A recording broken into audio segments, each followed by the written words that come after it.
പിതാവിൻ്റെയും പുത്രൻ്റെയും പരിശുദ്ധാത്മാവിൻ്റെയും നാമത്തിൽ ആമേൻ. അത്യുന്നതങ്ങളിൽ ദൈവത്തിന് സ്തുതി. ആമേൻ. സ്വർഗസ്ഥനായ ഞങ്ങളുടെ പിതാവേ, അങ്ങയുടെ നാമം പൂജിതമാകണമേ. അങ്ങയുടെ രാജ്യം വരയണമേ. അങ്ങയുടെ തിരുമനസ്സ് സ്വർഗത്തിലേതുപോലെ ഭൂമിയിലുമാകണമേ. വേണ്ട ആഹാരം ഇന്ന് ഞങ്ങൾക്ക് തരണമേ. ഞങ്ങളുടെ കടക്കാരോട് ഞങ്ങൾ ക്ഷമിച്ചിരിക്കുന്നത് പോലെ ഞങ്ങളുടെ കടങ്ങളും പാപങ്ങളും ഞങ്ങളോട് ക്ഷമിക്കണമേ. ഞങ്ങൾ പ്രലോഭനത്തിൽ വീഴാനിടയാകരുതേ, ദുഷ്ടാരൂപിയിൽ നിന്ന് ഞങ്ങളെ രക്ഷിക്കണമേ. എന്തുകൊണ്ടെന്നാൽ രാജ്യവും ശക്തിയും മഹത്വവും എന്നേക്കും അങ്ങയുടേതാകുന്നു. ആമേൻ. ആമേൻ. നമ്മൾ നമ്മുടെ ദൈവവചനത്തെക്കുറിച്ചുള്ള പഠന പരമ്പരയുടെ പുതിയൊരു ക്ലാസ്സിലേക്ക് പ്രവേശിക്കാൻ പോവുകയാണ്. കർത്താവിൻ്റെ സന്നിധിയിൽ നമ്മൾ തന്നെ ഹൃദയങ്ങളെ നമുക്ക് സമർപ്പിച്ചുകൊണ്ട് ഈശോയുടെ വചനം നമ്മിൽ നിരന്തരം നിലനിൽക്കാനായിട്ട് ആഗ്രഹിക്കുകയും ചെയ്യാം. കർത്താവായ ഈശോയെ, അങ്ങയുടെ സ്നേഹവും സംരക്ഷണവും ഞങ്ങളോട് കൂടെ സംഭവിക്കട്ടെ. അങ്ങ് ഞങ്ങളോട് സംസാരിക്കുന്നവ ഹൃദയം തുറന്ന് കേൾക്കാനും അങ്ങയുടെ വചനത്തെക്കുറിച്ച് കൃത്യതയാർന്ന ധാരണ ഞങ്ങൾക്കുണ്ടാകാനും അവിടുന്ന് തിരുമനസ്സാകണമേ. കഴിഞ്ഞ ക്ലാസ്സുകളിലൂടെ ഞങ്ങൾ ദൈവവചനത്തിൻ്റെ ആഴങ്ങളിലൂടെ നയിക്കപ്പെടുകയായിരുന്നു. അങ്ങയുടെ കാരുണ്യവും അങ്ങയുടെ സ്നേഹവും അങ്ങയുടെ സംരക്ഷണവും ഞങ്ങൾ ധാരാളമായി അനുഭവിച്ചു. അതോടൊപ്പം ഞങ്ങളുടെ ആത്മാവിൽ അവിടുന്ന് ഞങ്ങൾക്ക് വെളിപ്പെടുത്തുന്ന ദൈവിക രഹസ്യങ്ങൾ, പരിശുദ്ധ സഭയുടെ വലിയ പ്രബോധനങ്ങൾ, അവ ഉൾക്കൊള്ളാൻ ഞങ്ങളുടെ ആത്മാവിനെ അവിടുന്ന് ഒരുക്കുകയും ചെയ്തു. തുടർന്നുള്ള സമയത്ത് അങ്ങ് ഞങ്ങളോട് കൂടെ ഉണ്ടായിരിക്കണമേ. ഞങ്ങളോട് അവിടുന്ന് സംസാരിക്കണമേ. സുവിശേഷങ്ങളെക്കുറിച്ച് ഞങ്ങൾ ധ്യാനിക്കുമ്പോൾ സുവിശേഷത്തിൻ്റെ ആന്തരിക ചൈതന്യം ഞങ്ങളുടെ ഹൃദയത്തിലേക്ക് കൂടി പ്രവേശിക്കാൻ അവിടുന്ന് തിരുമനസ്സാകണമേ. പരിശുദ്ധ മാതാവേ അമ്മ ഞങ്ങൾക്കായി പ്രാർത്ഥിക്കുകയും ചെയ്യണമേ, ഇപ്പോഴും എപ്പോഴും എന്നേക്കും. ആമേൻ. ഈശോ മിശിഹായ്ക്ക് സ്തുതിയായിരിക്കട്ടെ. നമ്മുടെ പുതിയ ക്ലാസ്സിലേക്ക് നമ്മൾ പ്രവേശിക്കുന്നു. കഴിഞ്ഞ പ്രാവശ്യം ഞാൻ സൂചിപ്പിച്ചതുപോലെ കഴിഞ്ഞ ക്ലാസ്സിൽ നമ്മൾ സംസാരിച്ചുകൊണ്ടിരുന്നത് പഴയ നിയമത്തെക്കുറിച്ചാണ്. പഴയ നിയമത്തിൻ്റെ ഒരു വളരെ ഹ്രസ്വമായ ഒരാമുഖം, അതാണ് നമ്മൾ കഴിഞ്ഞ ക്ലാസ്സിൽ സംസാരിച്ചത്. ലൂമൻ ജെൻസിയത്തിൻ്റെ 16-ാമത്തെ പാരഗ്രാഫിനെ ആസ്പദമാക്കിയാണ് നമ്മൾ സംസാരിച്ചത്.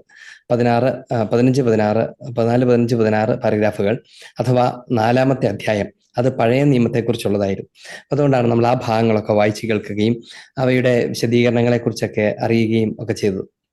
ഇന്ന് നമ്മൾ സംസാരിക്കാൻ പോകുന്നത് പുതിയ നിയമത്തെക്കുറിച്ചാണ്. പുതിയ നിയമത്തിൻ്റെ പ്രത്യേകത എന്താണ്, പുതിയ നിയമത്തിൻ്റെ സവിശേഷത എന്താണ് എന്നതിനെക്കുറിച്ചൊക്കെയാണ്. കഴിഞ്ഞ ഒരു ക്ലാസ്സിൽ ഞാൻ ഇതിനെക്കുറിച്ച് സംസാരിച്ചിട്ടുണ്ട് ചെറുതായിട്ട്.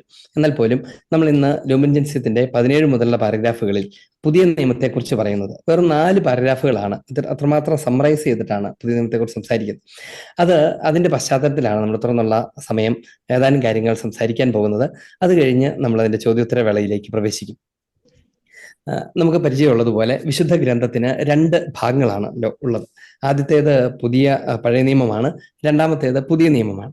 ആ പേരുകളുടെ തന്നെ അർത്ഥം ഇംഗ്ലീഷിൽ അതിനെ ഓൾഡ് ടെസ്റ്റമെന്റ്, പുതിയ നിയമത്തെ ന്യൂ ടെസ്റ്റമെന്റ് എന്ന് പറയും. നമ്മൾ പലപ്പോഴും അതിനെ മലയാളത്തിൽ പുതിയ നിയമം എന്ന് പരിഭാഷപ്പെടുത്താറുണ്ട്. എന്തായിരുന്നാലും പഴയ നിയമവും പുതിയ നിയമവും കൂടെ കൂടിച്ചേരുന്നതാണല്ലോ സമ്പൂർണ്ണ ബൈബിൾ എന്ന് പറയുന്നത്. ഇതിൻ്റെ വ്യത്യാസങ്ങൾ എന്തൊക്കെയാണെന്നതിനെ കുറിച്ചൊക്കെ നമ്മൾ കഴിഞ്ഞ ക്ലാസ്സിൽ സംസാരിച്ചിരുന്നു. പഴയ നിയമം ഒരു ഒരുക്കത്തിൻ്റെ കാലഘട്ടത്തിൻ്റെ വിവരണമാണ്, അഥവാ മിശിഹായ്ക്ക് വേണ്ടിയുള്ള കാത്തിരിപ്പും ഒരുക്കവുമാണ് പഴയ നിയമത്തിൽ നമ്മൾ അനുഭവിക്കുകയും വായിക്കുകയും അറിയുകയും ഒക്കെ ചെയ്യുന്നത്. എന്നാൽ പുതിയ നിയമം അത് മിശിഹായുടേതാണ്, മിശിഹായാണ്. അത് ക്രൈസ്തവന്റെ ജീവിത നിയമം, അതിനകത്ത് തന്നെയുള്ള സുവിശേഷങ്ങളാണ് എന്ന് തുടങ്ങുന്ന കാര്യങ്ങളൊക്കെ നമ്മൾ കഴിഞ്ഞ ക്ലാസ്സുകളിലൊക്കെ സംസാരിച്ചിട്ടുണ്ട്. ഇന്ന് ഏതാനും ചില കാര്യങ്ങളാണ് നമ്മളിന്ന് സംസാരിക്കാൻ പോകുന്നത്. ഒന്നാമത്തേത്, ഈ സുവിശേഷങ്ങൾക്ക് ഒരു ചരിത്രപരതയുണ്ടോ എന്ന കാര്യമാണ്. സുവിശേഷങ്ങൾക്ക് ഒരു ആധികാരികമായ ഹിസ്റ്റോറിസിറ്റി ഉണ്ടോ? അവ ഒരു ചില ഇതര മതഗ്രന്ഥങ്ങളൊക്കെ കണ്ടിട്ടില്ല നമ്മൾ, പല മതഗ്രന്ഥങ്ങളൊക്കെ അവ പലതും എപ്പിക്കുകളാണ്. എപ്പിക്കുകൾ എന്ന് പറഞ്ഞാൽ പുരാണ ഇതിഹാസങ്ങളൊക്കെയാണ്. എന്ന് പറഞ്ഞാൽ അതിനകത്ത് ഒത്തിരി കഥകളുണ്ട്, കൂട്ടിച്ചേർത്ത കഥകളുണ്ട്, അല്ലെങ്കിൽ ചെറിയൊരു കഥാതന്തുവിനെ അല്ലെങ്കിൽ ഒരു ചരിത്രത്തിന്റെ ഒരു പശ്ചാത്തലത്തെയൊക്കെ എടുത്തുകൊണ്ട് അവതരിപ്പിക്കുന്ന കഥകളൊക്കെ ആണ് പലപ്പോഴും ഈ എപ്പിക്കുകൾ എന്നൊക്കെ പറയുന്നത്. അവ പോലെയുള്ള ഒരു പൗരാണിക ഐതിഹ്യ ഗ്രന്ഥമാണോ ബൈബിൾ? ഇനി ഒരു പ്രോപ്പർ ചരിത്ര പഠനത്തിന് വിശുദ്ധ ഗ്രന്ഥം ഉപയോഗിക്കപ്പെടാമോ എന്ന് പറഞ്ഞാൽ, ബൈബിളിനെ ഒരു ചരിത്ര പഠനത്തിന് ഉപയോഗിക്കുന്ന ആളുകൾക്ക്, അല്ലെങ്കിൽ ചരിത്ര പഠനം നടത്തുന്ന ആളുകൾക്ക് ഈ ബൈബിളിനെ ഉപയോഗിക്കാൻ പറ്റും? അങ്ങനെ ഒരു ഹിസ്റ്റോറിക് വാല്യൂ അതിനുണ്ടോ? അതോ വെറുതെ ഒരു എന്താ പറയാ, ഒരു ഒരു ഒരു ഒരു മതാത്മക ഗ്രന്ഥം എന്ന് പറയുന്നത് പോലത്തെ ഒരു അർത്ഥം മാത്രമേ അതിനുള്ളൂ. അങ്ങനത്തെ ചോദ്യങ്ങൾ. അതുപോലെ തന്നെ എന്തുകൊണ്ടാണ് 4 സുവിശേഷങ്ങൾ ഉണ്ടായിരിക്കുന്നത്? അത് 4 4 തരത്തിൽ ഒരു സാമ്യങ്ങളൊക്കെ ഉണ്ടെങ്കിൽ പോലും എന്തുകൊണ്ടാണ് 4 തരത്തിലിരിക്കുന്നത് എന്ന് തുടങ്ങുന്ന കാര്യത്തെക്കുറിച്ച്. പിന്നെ ലേഖനങ്ങൾ എന്താണ്, വെളിപാട് പുസ്തകം എന്താണ് എന്നതിനെക്കുറിച്ചുള്ള ഒരു ചെറിയ വിവരണം.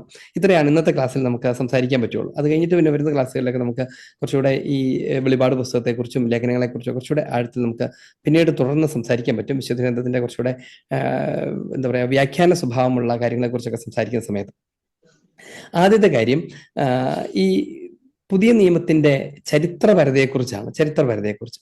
ഒന്നാമത് നമ്മൾ പറയേണ്ട കാര്യം, പുതിയ നിയമം പഴയ നിയമത്തിന്റെ ആദ്യത്തെ ഒരു ഏതാനും ഭാഗങ്ങൾ ഒഴിച്ചാൽ ബാക്കിയൊക്കെ ചരിത്രപരമാണ്. ഇനി പുതിയ നിയമം അത് ഹിസ്റ്റോറിക്കലാണോ എന്നാണ് ഈ ചോദ്യം. പുതിയ നിയമം അത് ഹിസ്റ്റോറിക്കലാണോ? അതായത് ഈശോയെക്കുറിച്ചൊക്കെയുള്ള വിവരണങ്ങൾ, ആ നാടിന്റെ അന്നത്തെ ആ കാലഘട്ടത്തിലെ സംഭവങ്ങൾ, അവയൊക്കെ ചരിത്രപരമാണോ? ആധികാരികമായ ചരിത്രം ഇവയിൽ നിന്ന് നമുക്ക് കണ്ടെത്താൻ കഴിയുമോ? ചരിത്രം അതിനകത്തുണ്ട് എന്ന് നമുക്ക് തീർച്ചയായിട്ടും അറിയാം. പക്ഷെ അതിനകത്തൊരു ആധികാരികമായ ചരിത്ര പഠനം അതിനകത്തുനിന്ന് സാധ്യമാണോ എന്ന ചുമ്മാ വെറുതെ ഒരു ചോദ്യം. കാരണം നമ്മളെ സംബന്ധിച്ചിപ്പോൾ ചരിത്രത്തിന്റെ പഠനത്തിന് വേണ്ടിയല്ല ബൈബിൾ ഉപയോഗിക്കുന്നത് നമുക്കറിയാവുന്ന പോലും. അതിനകത്ത് ആദ്യം പറയാവുന്ന കാര്യം, വിശുദ്ധ ഗ്രന്ഥം അത് ചരിത്രപരമാണ് എന്നതാണ്. വിശുദ്ധ ഗ്രന്ഥം അത് ചരിത്രപരമാണ് എന്ന് തന്നെ തിരുസഭ പഠിപ്പിക്കും. അവയ്ക്കൊരു ഹിസ്റ്റോറിസിറ്റി ഉണ്ട്. അതിനെക്കുറിച്ച് 19ാമത്തെ പാരഗ്രാഫിലാണ് അതിന്റെ ചരിത്രപരതയെക്കുറിച്ച് നമ്മൾ പറയുന്നത്. അത് നമ്മളിങ്ങനെ വായിക്കാം. ഭാഗം ഞാനിങ്ങനെ വായിച്ചു കേൾപ്പിക്കാം. സുവിശേഷങ്ങളുടെ ചരിത്രപരത സഭ അസന്നിഗ്ധമാവിധം പ്രഖ്യാപിക്കുന്നുണ്ട്. മിശിഹായുടെ ആരോഹണത്തിന് ശേഷം അവിടുന്ന് അരുൾ ചെയ്തവയും പ്രവർത്തിച്ചവയും ശ്ലീഹന്മാർ കൂടുതൽ പൂർണ്ണമായ അറിവോടുകൂടെ കൈമാറി. അവർ മിശിഹായുടെ മഹത്വപൂർണമായ സംഭവങ്ങൾ വഴി കൂടുതൽ ജ്ഞാനം നേടി സത്യത്തിന്റെ ആത്മാവാൽ പഠിപ്പിക്കപ്പെട്ട് സമ്പാദിച്ച അറിവ് കൊണ്ടാണത് എന്നൊക്കെ നമ്മൾ വായിക്കും. ആദ്യം നമ്മൾ പറയേണ്ട കാര്യം, ഈ സുവിശേഷങ്ങളും പുതിയ നിയമവും അവയ്ക്ക് ഒരു ചരിത്ര സ്വഭാവമുണ്ട്, ചരിത്ര വാല്യമുണ്ട് എന്ന കാര്യമാണ് ആദ്യത്തേത്. അതിന്റെ കാരണങ്ങൾ എന്തൊക്കെയാണ് എന്നാണ്. ഒരു 2-3 കാരണങ്ങൾ ഞാൻ ആദ്യം വളരെ ഹ്രസ്വമായിട്ട് പറയാം. അതിലൊന്നാമത്തെ കാര്യം, അവ രേഖപ്പെടുത്തിയവർ ആ കാലഘട്ടത്തിന്റെ ദൃക്സാക്ഷികളായിരുന്നു എന്നതാണ്. ഇതൊരു പ്രധാനപ്പെട്ട കാര്യമാണ്. ഈശോയുടെ സംഭവങ്ങൾ, മിശിഹായിലൂടെ പൂർത്തിയായ സംഭവങ്ങളുണ്ടല്ലോ, അതായത് മിശിഹായുടെ മനുഷ്യാവതാരം, അവിടുത്തെ പരസ്യ ജീവിതം, അവിടുന്ന് ചെയ്തിട്ടുള്ള അത്ഭുത പ്രവൃത്തികൾ, മറ്റു പ്രവൃത്തികൾ, സ്ലീഹന്മാരെയൊക്കെ ഒരുമിച്ച് ചേർത്തത്, അനേകരുടെ പാപം മോചിച്ചത്, ബലിയർപ്പിച്ചത്, ഇങ്ങനെ തുടങ്ങുന്ന അവിടുത്തെ പ്രവൃത്തികൾ, അവിടുത്തെ വാക്കുകൾ, ഒടുവിൽ അവിടുന്ന് കുരിശിൽ തറയ്ക്കപ്പെട്ട് മരിച്ചത്, അടക്കം ചെയ്യപ്പെട്ടത്, ഉത്ഥാനം ചെയ്യപ്പെട്ടത് തുടങ്ങിയ സംഭവങ്ങളൊക്കെ അവ യഥാർത്ഥത്തിൽ ചരിത്ര സംഭവങ്ങളായിരുന്നു എന്നതാണ് ആദ്യത്തെ കാര്യം. അവ ചരിത്ര സംഭവങ്ങളാണ്. എന്തുകൊണ്ടാണ് അത് ചരിത്ര സംഭവമാണെന്ന് തീർത്തു പറയാൻ നമുക്ക് കഴിയുന്നത്? അവയുടെ ചരിത്രപരതയുടെ ആധികാരികത എവിടെയാണ് ഇരിക്കുന്നത്? അത് അതിന്റെ രചയിതാക്കളിലാണ് അതിന്റെ ആധികാരികത ഇരിക്കുന്നത്. അതിന്റെ രചയിതാക്കൾ അവർ മിശിഹായുടെ രഹസ്യങ്ങളുടെ ദൃക്സാക്ഷികളാണ്. അവ എന്ന് പറഞ്ഞാൽ ഈശോയുടെ സമകാലീനർ എഴുതിയ കാര്യങ്ങളാണ് അവ. ഒന്നുകിൽ ഈശോയുടെ നേരിട്ടുള്ള ശിഷ്യന്മാരോ അല്ലെങ്കിൽ അവരുടെ ശിഷ്യന്മാരോ അല്ലെങ്കിൽ അങ്ങനെ കർത്താവിന്റെ കൂടെ നടന്നിരുന്നവരോ അവരോടൊത്ത് നടന്നിരുന്നവരോ ആണ് ഈശോയെക്കുറിച്ചുള്ള ഈ സംഭവങ്ങളെല്ലാം രേഖപ്പെടുത്തിയിട്ടുള്ളത്. അപ്പൊ അത് തന്നെ ഒരു പ്രധാനപ്പെട്ട കാര്യമാണ്. ഇതെന്തുകൊണ്ട് അങ്ങനെ പറഞ്ഞെന്ന് ചോദിച്ചാൽ, സമാനമായ ചില രേഖകൾ, ഈശോയെക്കുറിച്ചും മാതാവിനെ കുറിച്ചൊക്കെയുള്ള ചില രേഖകൾ മറ്റു പല സ്ഥലങ്ങളാണ്. ഉദാഹരണത്തിന് ഖുറാൻ, ഇസ്ലാമിന്റെ വേദഗ്രന്ഥം എന്നവർ വിളിക്കുന്ന ഖുറാനകത്ത് ഈശോയെക്കുറിച്ചും മാതാവിനെക്കുറിച്ചും എന്നതുപോലെയുള്ള ധാരാളം പരാമർശങ്ങൾ കാണും. അതിനകത്ത് വളരെ സാരമായ വ്യത്യാസങ്ങളും കാണും. ഈശോയുടെ ജനനത്തെക്കുറിച്ചായാലും ഈശോയുടെ സ്വഭാവത്തെക്കുറിച്ചാണെങ്കിലും പ്രവൃത്തികളെക്കുറിച്ചാണെങ്കിലും വളരെ വ്യത്യസ്തമായ വിവരണങ്ങൾ നമ്മൾ കാണും. ഇവിടെ അതുപയോഗിച്ചിട്ടാണ് പലപ്പോഴും അവർ തന്നെ ചിലപ്പോൾ പറയുന്നത്, ക്രിസ്ത്യാനിറ്റിയിൽ പറയുന്നതൊക്കെ തെറ്റാണ്, ഈസാ നബി ഇങ്ങനെയായിരുന്നു എന്നൊക്കെ അവർ പറയും. ഇതിനകത്തൊരു പ്രധാനപ്പെട്ട പ്രശ്നം എന്താണെന്നറിയാമോ? ഖുർആൻ രേഖപ്പെടുത്തപ്പെടുന്നത് AD 700-ലാണ്. 700 വർഷങ്ങൾക്ക് ശേഷം എഴുതപ്പെടുന്ന ഒരു ഗ്രന്ഥത്തിന്റെ ആധികാരികത പോലെയല്ല ഈശോയുടെ സമകാലീനർ ആ നൂറ്റാണ്ടിൽ തന്നെ, ആ കാലഘട്ടത്തിൽ തന്നെ രേഖപ്പെടുത്തുന്നത്. അപ്പൊ സ്വാഭാവികമായും ഒരു ചരിത്രപരമായ ഒരു വിഷയത്തിൽ ഒരു തർക്കം വരികയാണെന്ന് കരുതുന്നത്. എന്ന് പറഞ്ഞാൽ അതിന്റെ ചരിത്രപരത ഇങ്ങനെയായിരുന്നു അങ്ങനെയായിരുന്നു എന്ന് അതിന്റെ ഹിസ്റ്റോറിക്കൽ വാല്യൂ അന്വേഷിക്കേണ്ടി വരുന്ന ഒരു സമയത്ത് ഒരു അല്പം പോലും ആശങ്കയ്ക്ക് സാധ്യത പോലും ഇല്ലാതെ നമുക്ക് നിസ്സംശയം പറയാവുന്ന കാര്യമാണ്, അത് കർത്താവിന്റെ കൂടെ ജീവിച്ചിരുന്ന ആളുകൾ എഴുതുന്നതിനോട് എന്തുമാത്രം അടുപ്പം ഉണ്ടാകും. 7 നൂറ്റാണ്ടുകളൊക്കെ കഴിഞ്ഞിട്ട് കേട്ടുകേൾവി കൊണ്ട് എന്തെങ്കിലുമൊക്കെ എഴുതുന്നത് എന്ന് പറഞ്ഞാൽ 7 നൂറ്റാണ്ടെന്നൊക്കെ പറഞ്ഞാൽ ജനറേഷൻസ് എത്ര കഴിഞ്ഞു നമ്മൾ ആലോചിക്കണം. ഒരു നൂറ്റാണ്ട് എന്നൊക്കെ പറയാം. പണ്ടുകാലത്തെ സ്ഥിതിയിലൊക്കെ ആണെങ്കിൽ മക്കൾ ഒരു മാതാപിതാക്കളുടെ മക്കൾ അവരുടെ മക്കൾ എന്ന് പറയുന്ന പോലെ ജനറേഷൻ ഉണ്ടല്ലോ. സാധാരണഗതിയിൽ പണ്ടൊക്കെ ഒരു 20 വർഷത്തിൽ ഒരു ജനറേഷൻ ഉണ്ടായാൽ അടുത്ത 40ാമത്തെ വർഷത്തിൽ അടുത്ത ജനറേഷൻ ഉണ്ടാവും. അങ്ങനെ കണക്കാക്കിയാൽ ഒരു നൂറ്റാണ്ടിനകത്ത് തന്നെ 5 ജനറേഷനെങ്കിലും 5 തലമുറകളെങ്കിലും കഴിയും. അങ്ങനെയാണെങ്കിൽ 7 നൂറ്റാണ്ട് കൊണ്ട് എത്രയോ തലമുറകൾ കടന്നുപോയി. അത്രയും തലമുറകൾ കടന്നുപോയി എന്ന് മാത്രമല്ല, ഈശോയുടെ സ്ഥലത്ത് നിന്ന് ദൂരെ ഒരു സ്ഥലത്ത് മിശിഹ ജീവിക്കുകയും പഠിപ്പിക്കുകയും പ്രവർത്തിക്കുകയും കുരിശിൽ മരിക്കുകയൊക്കെ ചെയ്ത സ്ഥലത്തുനിന്ന് വളരെ ദൂരെ മറ്റൊരിടത്ത്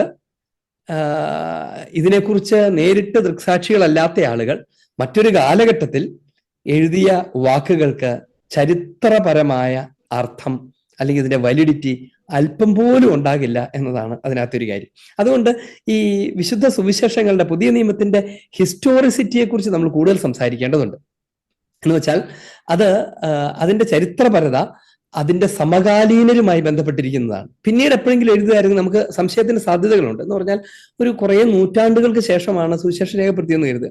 അപ്പൊ നമുക്ക് വേണമെങ്കിൽ പറയാം ഇതിപ്പോ നമുക്ക് കൃത്യമൊന്നുമില്ലല്ലോ, അതിനുശേഷമുള്ള ഒത്തിരി നാൾ കഴിഞ്ഞുള്ള ആളുകൾ പറഞ്ഞതല്ലേ, അപ്പൊ ചിലപ്പോൾ അത് അത്ര കൃത്യമായി കണക്കാക്കേണ്ട കാര്യമില്ല എന്നൊക്കെ നമുക്ക് വേണമെങ്കിൽ ഒരു വാദത്തിന് സംസാരിക്കാനുള്ള സാധ്യതയുണ്ട്. പക്ഷെ ഇവിടെ അങ്ങനെയല്ല.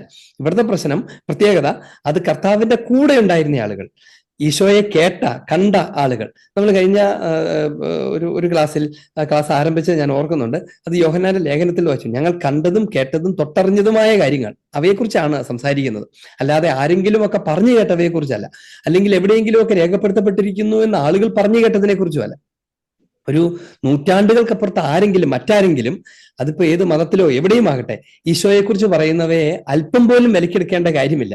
എന്ന് വെച്ചാൽ സുവിശേഷങ്ങൾ അവതരിപ്പിക്കുന്ന മിശിഹായ്ക്ക് വ്യത്യസ്തനായ ഒരു മിശിഹായെയോ മാതാവിനെയോ ശ്ലീഹന്മാരെയോ ആദിമ സഭയെയോ വ്യത്യസ്തമായ വിധത്തിൽ ആരെങ്കിലും അവതരിപ്പിച്ചാൽ അത് നമുക്ക് വളരെ നിസ്സാരമായി തള്ളിക്കളയാൻ പറ്റും. കാരണം അത് രേഖപ്പെടുത്തപ്പെട്ടിരിക്കുന്നത് മിശിഹായിൽ നിന്ന് വളരെ ദൂരെയാണ്. മാത്രമല്ല കർത്താവിനെ നേരിട്ട് കണ്ടിട്ടില്ലാത്ത, ആ കൂടെ ജീവിച്ചിട്ടില്ലാത്ത ആളുകളാണ് അവ എഴുതിയത്. അതുകൊണ്ട് അവയുടെ മൂല്യവും അവയുടെ പ്രസക്തിയും ഒക്കെ വളരെ പരിമിതമാണ്. ഇല്ല എന്ന് തന്നെ പറയാം. ഇനി പിന്നീടൊരു കാലഘട്ടത്തിൽ അത് എഴുതപ്പെടുന്നുണ്ടെങ്കിൽ അതിന്റെ കാരണം എന്തായിരിക്കും, അഥവാ എങ്ങനെയായിരിക്കും അത് എഴുതിയിട്ടുണ്ടാവുക എന്ന് ആലോചിച്ചിട്ടുണ്ടോ? ഇപ്പൊ ഉദാഹരണത്തിന് 7 നൂറ്റാണ്ടുകൾക്ക് ശേഷം രേഖപ്പെടുത്തുന്ന ഒരു ഗ്രന്ഥത്തിൽ ഈശോയെക്കുറിച്ച് എന്തെങ്കിലും പറയുന്നുണ്ട് എന്ന് സങ്കല്പിക്കുക. അതെങ്ങനെ വന്നിട്ടുണ്ടാകും എന്ന് ചോദിച്ചു കഴിഞ്ഞാൽ, അത് വായിക്കുകയും പ്രചരിപ്പിക്കുകയും ചെയ്തിട്ടുള്ളവ കേട്ടിട്ട് അതിൽ നിന്നുണ്ടായിട്ടുള്ളതായിരിക്കും. എന്ന് പറഞ്ഞാൽ ഇപ്പൊ ഉദാഹരണത്തിന് നമ്മളിപ്പോ പറഞ്ഞ ഒരു ഗ്രന്ഥം അത് ഉത്ഭവിക്കുന്ന ഇടം അത് മുഴുവനും ക്രിസ്ത്യൻ പ്രദേശങ്ങളായിരുന്നു. നമുക്ക് പരിചയമുള്ളതുപോലെ മിഡിൽ ഈസ്റ്റ് മുഴുവനും ആ കാലഘട്ടത്തിൽ ആദ്യത്തെ നൂറ്റാണ്ട് മുതലെങ്കിലും അവ മുഴുവനും ക്രൈസ്തവ പ്രദേശങ്ങളായിരുന്നു എന്ന് നമ്മൾ അറിയണം. ഇന്നത്തെ അറേബ്യൻ പ്രദേശങ്ങളെല്ലാം അത് ക്രിസ്ത്യാനികളുടെ ഇടങ്ങളായിരുന്നു. അവിടെ മുഴുവനും ക്രൈസ്തവരാണ് ഉണ്ടായിരുന്നത്. ഉദാഹരണം വളരെ സിമ്പിളായിട്ട് ഉദാഹരണം പറഞ്ഞാൽ, ഭാരതത്തിലെ സീറോ മലബാർ സഭ എന്ന് പറയുന്ന സഭ തന്നെ അതിന്റെ വളരെ പ്രകടമായ ഒരു തെളിവാണ്. എന്ന് വെച്ചാൽ ഇവിടെയുള്ള സഭയുടെ പേര് സീറോ മലബാർ സഭ എന്നാണ്. സിറിയൻ മലബാർ സഭ, സിറിയൻ ബന്ധമുള്ള മലബാറിലെ സഭ എന്നാണ് അതിന്റെ അർത്ഥം. എന്ന് പറഞ്ഞാൽ ഒരേ സ്ലീഹൻ തോമാസ് സ്ലീഹ സുവിശേഷം പ്രഘോഷിച്ച 2 ഇടങ്ങളാണ് ഈ പറഞ്ഞ സിറിയയും മലബാറും.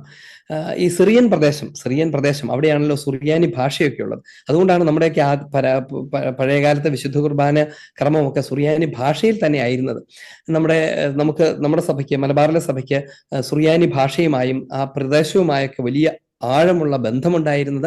അവിടുത്തെ മെത്രാന്മാരൊക്കെ നമ്മളെ സഹായിക്കാനായിട്ട് വന്നിരുന്നത്. ആ കാലഘട്ടത്തിൽ ഭാരതത്തിലെ സഭ, തോമാസ് തന്നെ സ്ഥാപിച്ച ഭാരതത്തിലെ സഭ ആദിമ നൂറ്റാണ്ടുകളിലൊക്കെ വളരെ മെല്ലെയാണ്, അല്പാൽപമായിട്ടാണ് വളർന്നിരുന്നതെങ്കിൽ ഈ പ്രദേശങ്ങളിലെ വലിയ ദൈവശാസ്ത്ര യൂണിവേഴ്സിറ്റികൾ എന്ന് വിളിക്കാവുന്ന ഇടങ്ങളുണ്ടായിരുന്നു. അവിടെ വലിയ സഭാപിതാക്കന്മാരുണ്ടായിരുന്നു. അവിടെ ആരാധനാക്രമമൊക്കെ ഒത്തിരി ഫ്ലറിഷ് ചെയ്തിരുന്നു. അവിടെ നിന്നാണ് നമ്മുടെ പോലും സിറമലബാർ സഭയുടെ പോലും ആരാധനാക്രമമൊക്കെ വരുന്നത് അവിടെ നിന്നാണ്. എന്ന് പറഞ്ഞാൽ അത്രമാത്രം സുശക്തമായ ഒരു ക്രൈസ്തവ നാടായിരുന്നു ഇന്ന് നമ്മൾ ഈ അറേബ്യൻ പ്രദേശങ്ങൾ എന്ന് വിളിക്കുന്ന ആ പ്രദേശങ്ങളൊക്കെ. ഇന്നത്തെ ആ മണലാരണ്യ പ്രദേശങ്ങൾ മുഴുവനും ഒരു കാലത്ത് വലിയ ക്രൈസ്തവ കേന്ദ്രങ്ങളായിരുന്നു.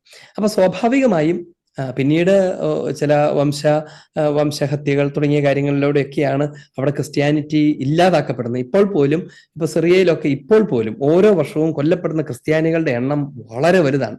അങ്ങനെ കൊല്ലപ്പെട്ട് തീർന്നിട്ടുണ്ട് എന്ന് നമ്മൾ അറിഞ്ഞിരിക്കണം. എന്തായിരുന്നാലും ആ പ്രദേശങ്ങൾ മുഴുവനും 1-ാം നൂറ്റാണ്ട് മുതലെങ്കിലും ക്രൈസ്തവമാണ്. ആദ്യ കാലഘട്ടങ്ങൾ മുതൽ ക്രൈസ്തവ നാടാണ്. സ്വാഭാവികമായും അവിടെയുള്ള ജനം മുഴുവനും ഈശോയെക്കുറിച്ച് ധാരാളം കേട്ടിട്ടുണ്ട്. ഇപ്പൊ നമ്മുടെ നാട്ടിലാണെങ്കിൽ പോലും, ഇപ്പൊ ഒരു കേരളത്തിലാണെന്ന് വിചാരിച്ചോ, വഴി സത്യവും ജീവനും ഞാനാകുന്നു ആര് പറഞ്ഞതാണെന്ന് ചോദിച്ചാൽ ഈ നാട്ടിലെ ഏത് കൊച്ചും പറയാതെ ഈശോ പറഞ്ഞതാണ് എന്ന് പറയും. കാരണം നമ്മുടെ നാട്ടിലൊക്കെ നിറച്ച് ഈ കോൺവെന്റുകളുടെ മതിലുകളിലെ സ്കൂളുകളിലൊക്കെ നമ്മളങ്ങനെ എഴുതി വെച്ചിട്ടും വായിച്ചിട്ടും പറഞ്ഞു കേട്ടിട്ടും ഒക്കെ അങ്ങനെ വിശുദ്ധ ഗ്രന്ഥത്തിലെ പല ഭാഗങ്ങളും അത് ബൈബിളിൽ നിന്നാണെന്ന് പോലും അറിയാതെ ഉദ്ധരിക്കുന്ന അനേകം ആളുകളെ ഞാൻ നിങ്ങളും കണ്ടിട്ടുണ്ടാവുമായിരിക്കും. പലപ്പോഴും ഒക്കെ ക്രൈസ്തവരായ ആളുകൾ പോലും പലപ്പോഴും അവരുടെ പ്രഭാഷണങ്ങളിലൊക്കെ പറയുന്ന പലതും അത് ബൈബിളിലെ കാര്യമാണ്, അഥവാ ബൈബിളിൽ ഈശോ പറഞ്ഞിട്ടുള്ളതാണെന്നോ ഒന്നും അറിയാതെ അവരതങ്ങനെ പഴഞ്ചൊല്ല് പോലെയൊക്കെ കോട്ട് ചെയ്യുന്നത് ഞാൻ ഇഷ്ടം പോലെ കേട്ടിട്ടുണ്ട്. അത് ബൈബിൾ പറയുന്നതാണെന്ന് പോലും അറിയാതെ. എന്ന് പറഞ്ഞാൽ ജനത്തിന്റെ ഇടയ്ക്ക് ഒരു സംസ്കാരത്തിനകത്ത് ആ നാടിന്റെ പ്രധാനപ്പെട്ട വിശ്വാസത്തിന്റെ എലമെന്റ്സ് എല്ലാം ഇങ്ങനെ കലർന്നിട്ടുണ്ടാവും. അങ്ങനെ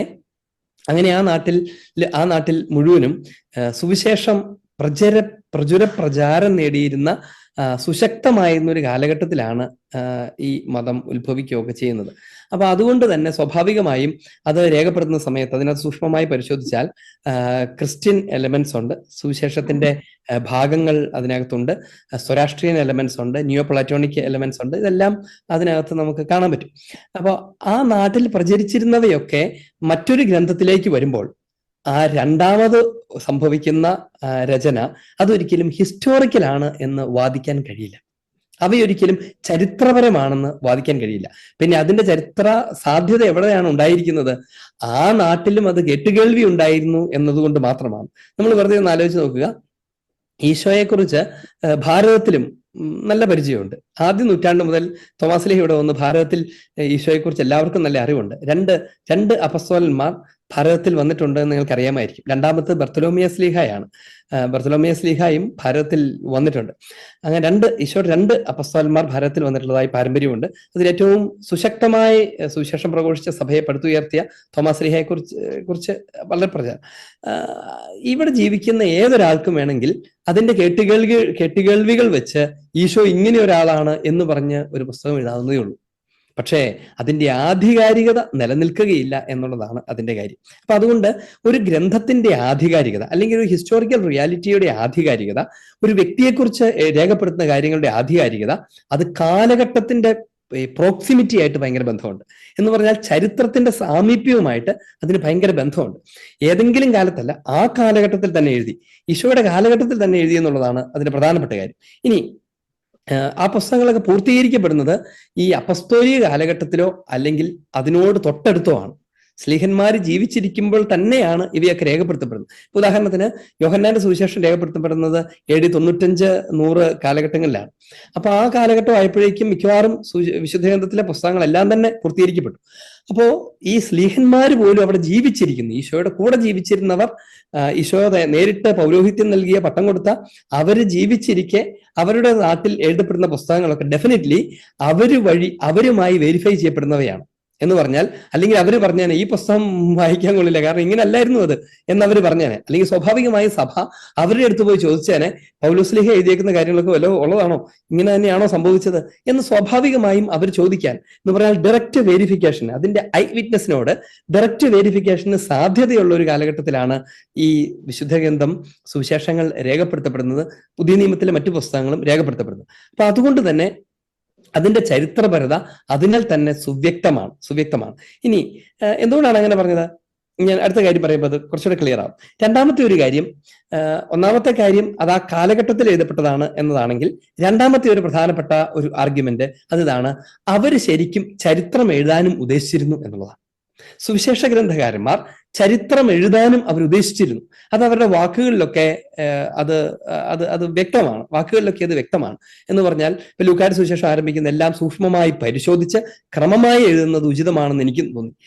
എന്ന് പറയുമ്പം സൂക്ഷ്മമായ ഒരു പരിശോധന, അതിന്റെ ചരിത്രപരവും പാരമ്പര്യപരവുമായ വിഷയങ്ങളെക്കുറിച്ചുള്ള ഒരു പഠനം തന്നെ അതിനകത്ത് നടത്തിയിട്ടുണ്ട്. അപ്പൊ അതുകൊണ്ട് അവരത് ഉദ്ദേശിച്ചിട്ടുണ്ട്, ചരിത്രം എഴുതാനും ചരിത്രത്തെ അവതരിപ്പിക്കാനും അവരുദ്ദേശിച്ചിട്ടുണ്ട് എന്നുള്ളത് ക്ലിയർ ആണ്. ഇനിയൊന്ന് മാത്രമല്ല, അതിനെ കുറച്ച് തെളിവുകൾ പറഞ്ഞാൽ, ആ കാലഘട്ടത്തിലെ പ്രസിദ്ധരായ ആളുകളെ കുറിച്ചുള്ള വിവരണങ്ങൾ, ഏത് കാലഘട്ടത്തിലാണ് ഈശോ ജനിക്കുന്നത്, ഏത് കാലഘട്ടത്തിലാണ് ഈ പേരെഴുത്ത് നടന്നത്, അഗസ്റ്റസ് സീസർ ഇതായിരിക്കുന്ന കാലത്ത് എന്നൊക്കെ പറഞ്ഞ് ചില ആളുകളുടെ, വളരെ പ്രസിദ്ധരായ രാജാക്കന്മാരുടെ, ഗവർണർമാരുടെ പേരും കാലഘട്ടവും ഒക്കെ എടുത്ത് പറഞ്ഞ് അത് എഴുതുന്നുണ്ട്.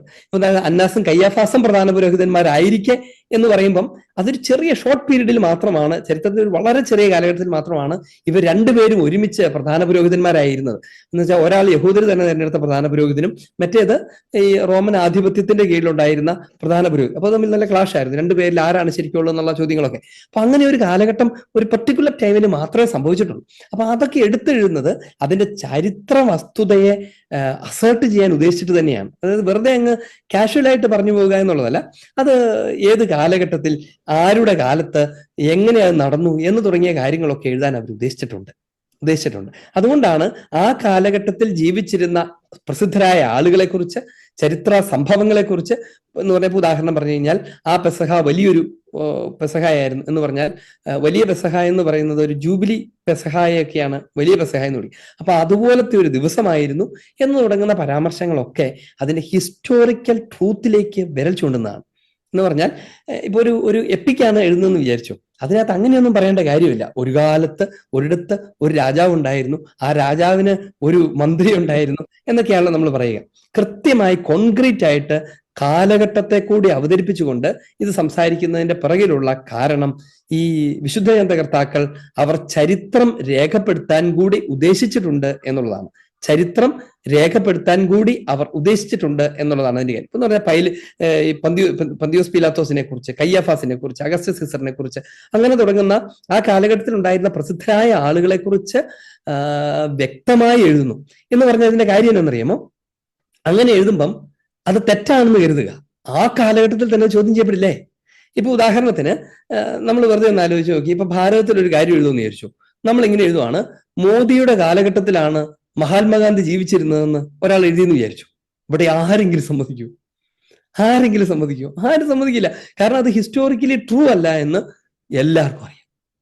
അതുകൊണ്ട് ആ സമയത്ത് തന്നെ അത് ഡിനൈ ചെയ്യപ്പെടും. ഇന്ന് നമ്മൾ വെറുതെ ഇരുന്ന് ആലോചിച്ചിട്ട് നമുക്ക് വേണമെങ്കിൽ ഈ ഈ ഈ നിരീശ്വരവാദികളായ ആളുകൾ നടത്തുന്ന പല സെമിനാറുകൾക്കകത്ത് അവർ പറയുന്നത് കേട്ടാൽ നമുക്ക് വല്ലാതെ ചിരി വരും. അവരിങ്ങനെ എന്താ പറയാ, അവര് ഏതാണ്ട് ഇപ്പം എങ്ങാണ്ടെന്ന് ചാടി വന്നൊരു പുസ്തകത്തിനകത്തെ കാര്യങ്ങൾ വായിക്കുന്നത് പോലെയാണ് അവരിതിനെ കുറിച്ചൊക്കെ പറയുന്നത്. അതൊക്കെ ചുമ്മാ അവരിങ്ങനെ കൂടിയിരുന്ന് എഴുതി ഉണ്ടാക്കി. അങ്ങനെ ചുമ്മാ കൂടിയിരുന്ന് എഴുതി ഉണ്ടാക്കാൻ പറ്റില്ല. നിങ്ങളൊന്ന് ആലോചിച്ച് നോക്കിയേ, ഇപ്പൊ ഇവരോട് കൂടിയിരുന്നിട്ട് ജവഹർലാൽ നെഹ്റുവും നരേന്ദ്രമോദിയും സുഹൃത്തുക്കളായിരുന്നു, അവർ ക്ലാസ്സിൽ ഇരുന്ന് പഠിച്ചതാണ് എന്നൊക്കെ പറഞ്ഞിട്ട് ഒരു പുസ്തകം എഴുതി കഴിഞ്ഞാൽ ആളുകൾ അവർ ഓടിച്ചിട്ടിരിക്കില്ല. അത് സാധ്യമല്ല. അപ്പൊ തന്നെ എതിർക്കപ്പെടുകയും തള്ളിക്കളയപ്പെടുകയും ചെയ്യും. അനേകം ആളുകൾ അതിനെക്കുറിച്ച് തിരിച്ചെഴുതും. പക്ഷേ നമുക്കറിയാം, ആ കാലഘട്ടത്തിൽ രേഖപ്പെടുത്തപ്പെട്ട ആ പുസ്തകങ്ങൾ ആ ജനം ഉപയോഗിച്ചിരുന്നു എന്ന് മാത്രമല്ല, അത് പലപ്പോഴും ആരാധനാക്രമ കാര്യങ്ങൾക്കും പ്രബോധനത്തിനും ഒക്കെ ഉപയോഗിച്ചിരുന്നു. നമ്മളൊന്ന് ആലോചിച്ച് നോക്കിക്കേ, ഹിസ്റ്റോറിക്കൽ ട്രൂത്ത് ഇല്ലാത്ത ഒരു ഗ്രന്ഥം ഉപയോഗിച്ച് ആരെയെങ്കിലും പഠിപ്പിക്കാൻ ശ്രമിച്ചാൽ ആരെങ്കിലും അത് ആ കാലഘട്ടത്തിൽ അംഗീകരിക്കും? എന്ന് പറഞ്ഞാൽ വിശുദ്ധ ലിഖിതങ്ങളൊക്കെ പ്രബോധനത്തിനും തെറ്റുതിരുത്തലിനും ശാസനയ്ക്കും ഒക്കെ ഉപയോഗിക്കാനുള്ളതാണെന്ന് വിശുദ്ധ ഗ്രന്ഥം തന്നെ പറയുകയും ആ കാലഘട്ടത്തിൽ തന്നെ അതൊക്കെ ഉപയോഗിച്ച് പഠിപ്പിക്കുകയും ചെയ്തുകൊണ്ടിരുന്നു. ഈശോയുടെ ശിഷ്യന്മാരും സ്ലീഹന്മാരും അവരുടെ പിൻഗാമികളും സഭാപിതാക്കന്മാരും മെത്രാന്മാരും ഒക്കെ ഈ ഗ്രന്ഥങ്ങൾ ഉപയോഗിച്ച് ജനത്തെ പഠിപ്പിച്ചിരുന്നു. ആ കാലഘട്ടത്തിൽ ജീവിക്കുന്ന ആ ജനത്തിന് ആ ഗ്രന്ഥങ്ങൾക്കകത്ത് പറയുന്ന ഹിസ്റ്റോറിക്കലി ട്രൂ അല്ലാന്ന് തോന്നിക്കഴിഞ്ഞാൽ അവർ അപ്പം തന്നെ എതിർത്തിട്ട് അവരവരുടെ വഴിക്ക് പോകത്തില്ല. അവരാരെങ്കിലും പിന്നെ അതിന്റെ പുറകെ നിൽക്കാൻ പോകും. അതേസമയം ഒരു 500 അല്ലെങ്കിൽ ഒരു 1000 വർഷം മുമ്പ് നടന്ന കാര്യത്തെക്കുറിച്ചാണ് എഴുതപ്പെട്ടത് എന്നാണ് പറയുന്നതെങ്കിൽ പിന്നെ ഒരു ആശങ്കയ്ക്കെങ്കിലും സാധ്യതയുണ്ട്.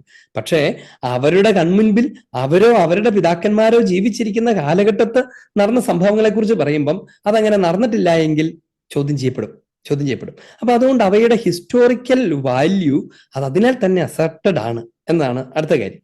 ഇനി മൂന്നാമത്തെ ഒരു കാര്യം എന്ന് പറയുന്നത്, ഈ ചരിത്രകാരന്മാർ തന്നെ ഈ സംഭവങ്ങളെ അറ്റസ്റ്റ് ചെയ്യുന്നുണ്ട് എന്നുള്ളതാണ്. എന്ന് പറഞ്ഞാൽ നമുക്കറിയാവുന്ന പോലെ ഇന്നത്തെ കാലത്തെ പോലത്തെ ഒരു ചരിത്ര രചനയൊന്നും അത്ര പോപ്പുലർ ആയിട്ട് ലോകത്തിലെങ്ങും ഇല്ല. ചില ആളുകളൊക്കെ ഇങ്ങനെ ചോദിക്കുകയും ആളുകളൊക്കെ ഇങ്ങനെ ചോദിക്കും, ഇവരുടെ ഈ നിരീശ്വരവാദികളുടെ ചർച്ചകൾക്കകത്ത് ഞാൻ പലപ്പോഴും അത് കണ്ടിട്ടുണ്ട്. അതായത് ഇത്രയും വലിയ സംഭവങ്ങളൊക്കെ തന്നിട്ട് പറഞ്ഞിട്ട് നിങ്ങളുടെ മതഗ്രന്ഥത്തിൽ മാത്രമേ ഉള്ളല്ലോ ഇതൊക്കെ, വേറെ ഒരു സ്ഥലത്തും കാണാനില്ലല്ലോ, വേറെ പുസ്തകങ്ങൾ എവിടെ, ഈ മതഗ്രന്ഥത്തിനകത്ത് മാത്രമാണോ ഈ ഈശോയെ കുറിച്ചൊക്കെ പറയണത്, അത് നിങ്ങൾ ഉണ്ടാക്കിയതുകൊണ്ട് അങ്ങനെ ഇരിക്കുന്നത് എന്നൊക്കെ പറയും. പക്ഷെ നമ്മൾ ഓർക്കേണ്ട ഒരു പ്രധാനപ്പെട്ട ചില കാര്യങ്ങൾ ഓർക്കുക. ഇപ്പം കേരളത്തെ സംബന്ധിച്ച് കേരളത്തിന്റെ കാര്യം എടുക്കുക. ഈ കേരളത്തിന്റെ ചരിത്രം എത്ര കാലം മുമ്പ് എഴുതി നമ്മുടെ കയ്യിലുണ്ടെന്ന് നിങ്ങൾക്കറിയോ? ഏറ്റവും അങ്ങോട്ട് പഴമയിലോട്ട് പോയാൽ ഒരു 100 വർഷങ്ങൾക്ക് മുൻപ് എവിടെയെങ്കിലും ഒക്കെ എന്തെങ്കിലും കുറിച്ചു വെച്ച എന്തെങ്കിലും രാജശാസനങ്ങളോ ഒക്കെയാണ് കേരളത്തിലെ ആകെ ചരിത്ര ഡോക്യുമെന്റ് എന്ന് പറയുന്നത്. ഒരു 500 വർഷം പഴമയിലോട്ട് പോയാൽ ഒരു ഗ്രന്ഥവുമില്ല. പിന്നെ ആകെയുള്ളത് എന്താണ്? രാജാക്കന്മാർ കൂലിക്ക് ആളെ ഇരുത്തി അവരുടെ പ്രവൃത്തികൾ എഴുതിയ വല്ല ശിലാഫലകങ്ങളൊക്കെയാണ്. എന്ന് പറഞ്ഞാൽ ഈ ക്രോണിക്കിൾസ് ഒക്കെ പോലെ എന്തെങ്കിലും രാജശാസനങ്ങളോ രാജാക്കന്മാരുടെ എന്തെങ്കിലും പ്രകീർത്തനങ്ങളോ ഒക്കെ ഒരു കല്ലിലൊക്കെ കൊത്തി ഉണ്ടാക്കിയിട്ട് വല്ലയിടത്തും, ഇപ്പം അശോക ചക്രവർത്തി ഇല്ലേ, അദ്ദേഹത്തിന്റെ ചില ശാസനങ്ങൾ അതൊക്കെ നമുക്ക് അവൈലബിൾ ആണ്. പക്ഷെ അതൊരു പുസ്തകം പോലെയൊന്നും അല്ല, അതൊരു കല്ലിൽ എഴുതിയിരിക്കുന്ന ഒരു ടാബ്ലറ്റേ ഉള്ളൂ, ഒരു കൽഫലകയിൽ എഴുതിയേക്കുന്ന എന്തോ ഏതാനും വാചകങ്ങൾ. അത് സൂക്ഷ്മമായി പറക്കിയെടുത്ത് അന്നത്തെ ലിപിയൊക്കെ റിക്കവർ ചെയ്ത് വായിക്കാൻ നടത്തുന്ന ശ്രമമൊക്കെയാണ് നമ്മുടെ അടുത്തുള്ളൂ, ഏതാനും നൂറ്റാണ്ടുകൾക്കപ്പുറത്ത്. അങ്ങനെയാകുമ്പോൾ നമ്മളൊന്ന് ആലോചിച്ച് നോക്കി, നമ്മുടെ നാട്ടിലൊക്കെ ഇന്ന് പോലും നമ്മുടെ കേരളത്തിലെ കാര്യം എടുത്താൽ നമ്മുടെ പള്ളികളിലെയൊക്കെ ആദ്യ ചരിത്രം എവിടെയുണ്ട്? ആരുടെ അടുത്തുണ്ടാവില്ല. സ്വാതന്ത്ര്യ സമര കാലഘട്ടത്തിൽ സ്വാതന്ത്ര്യ സമരത്തിന്റെ ഒരു ചരിത്രമെങ്കിലും എഴുതിയത് ഡൊമിനിക് ലാംബിയറെ പോലത്തെ ആൾക്കാരാണ്, എന്ന് പറഞ്ഞാൽ വിദേശികളായ ആൾക്കാരാണ്. ഇവിടെ നാട്ടിലെ ആരും എന്നും എഴുതാൻ പോലും ശ്രമിച്ചിട്ട് പോലുമില്ല. അപ്പം ലോകത്തിൽ അങ്ങനെ പൊതുവിൽ ചരിത്രരചന എന്ന് പറയുന്നത്, ഒന്നാമത് എഴുത്തും വായനയും തന്നെ വളരെ കഷ്ടിയാണ്.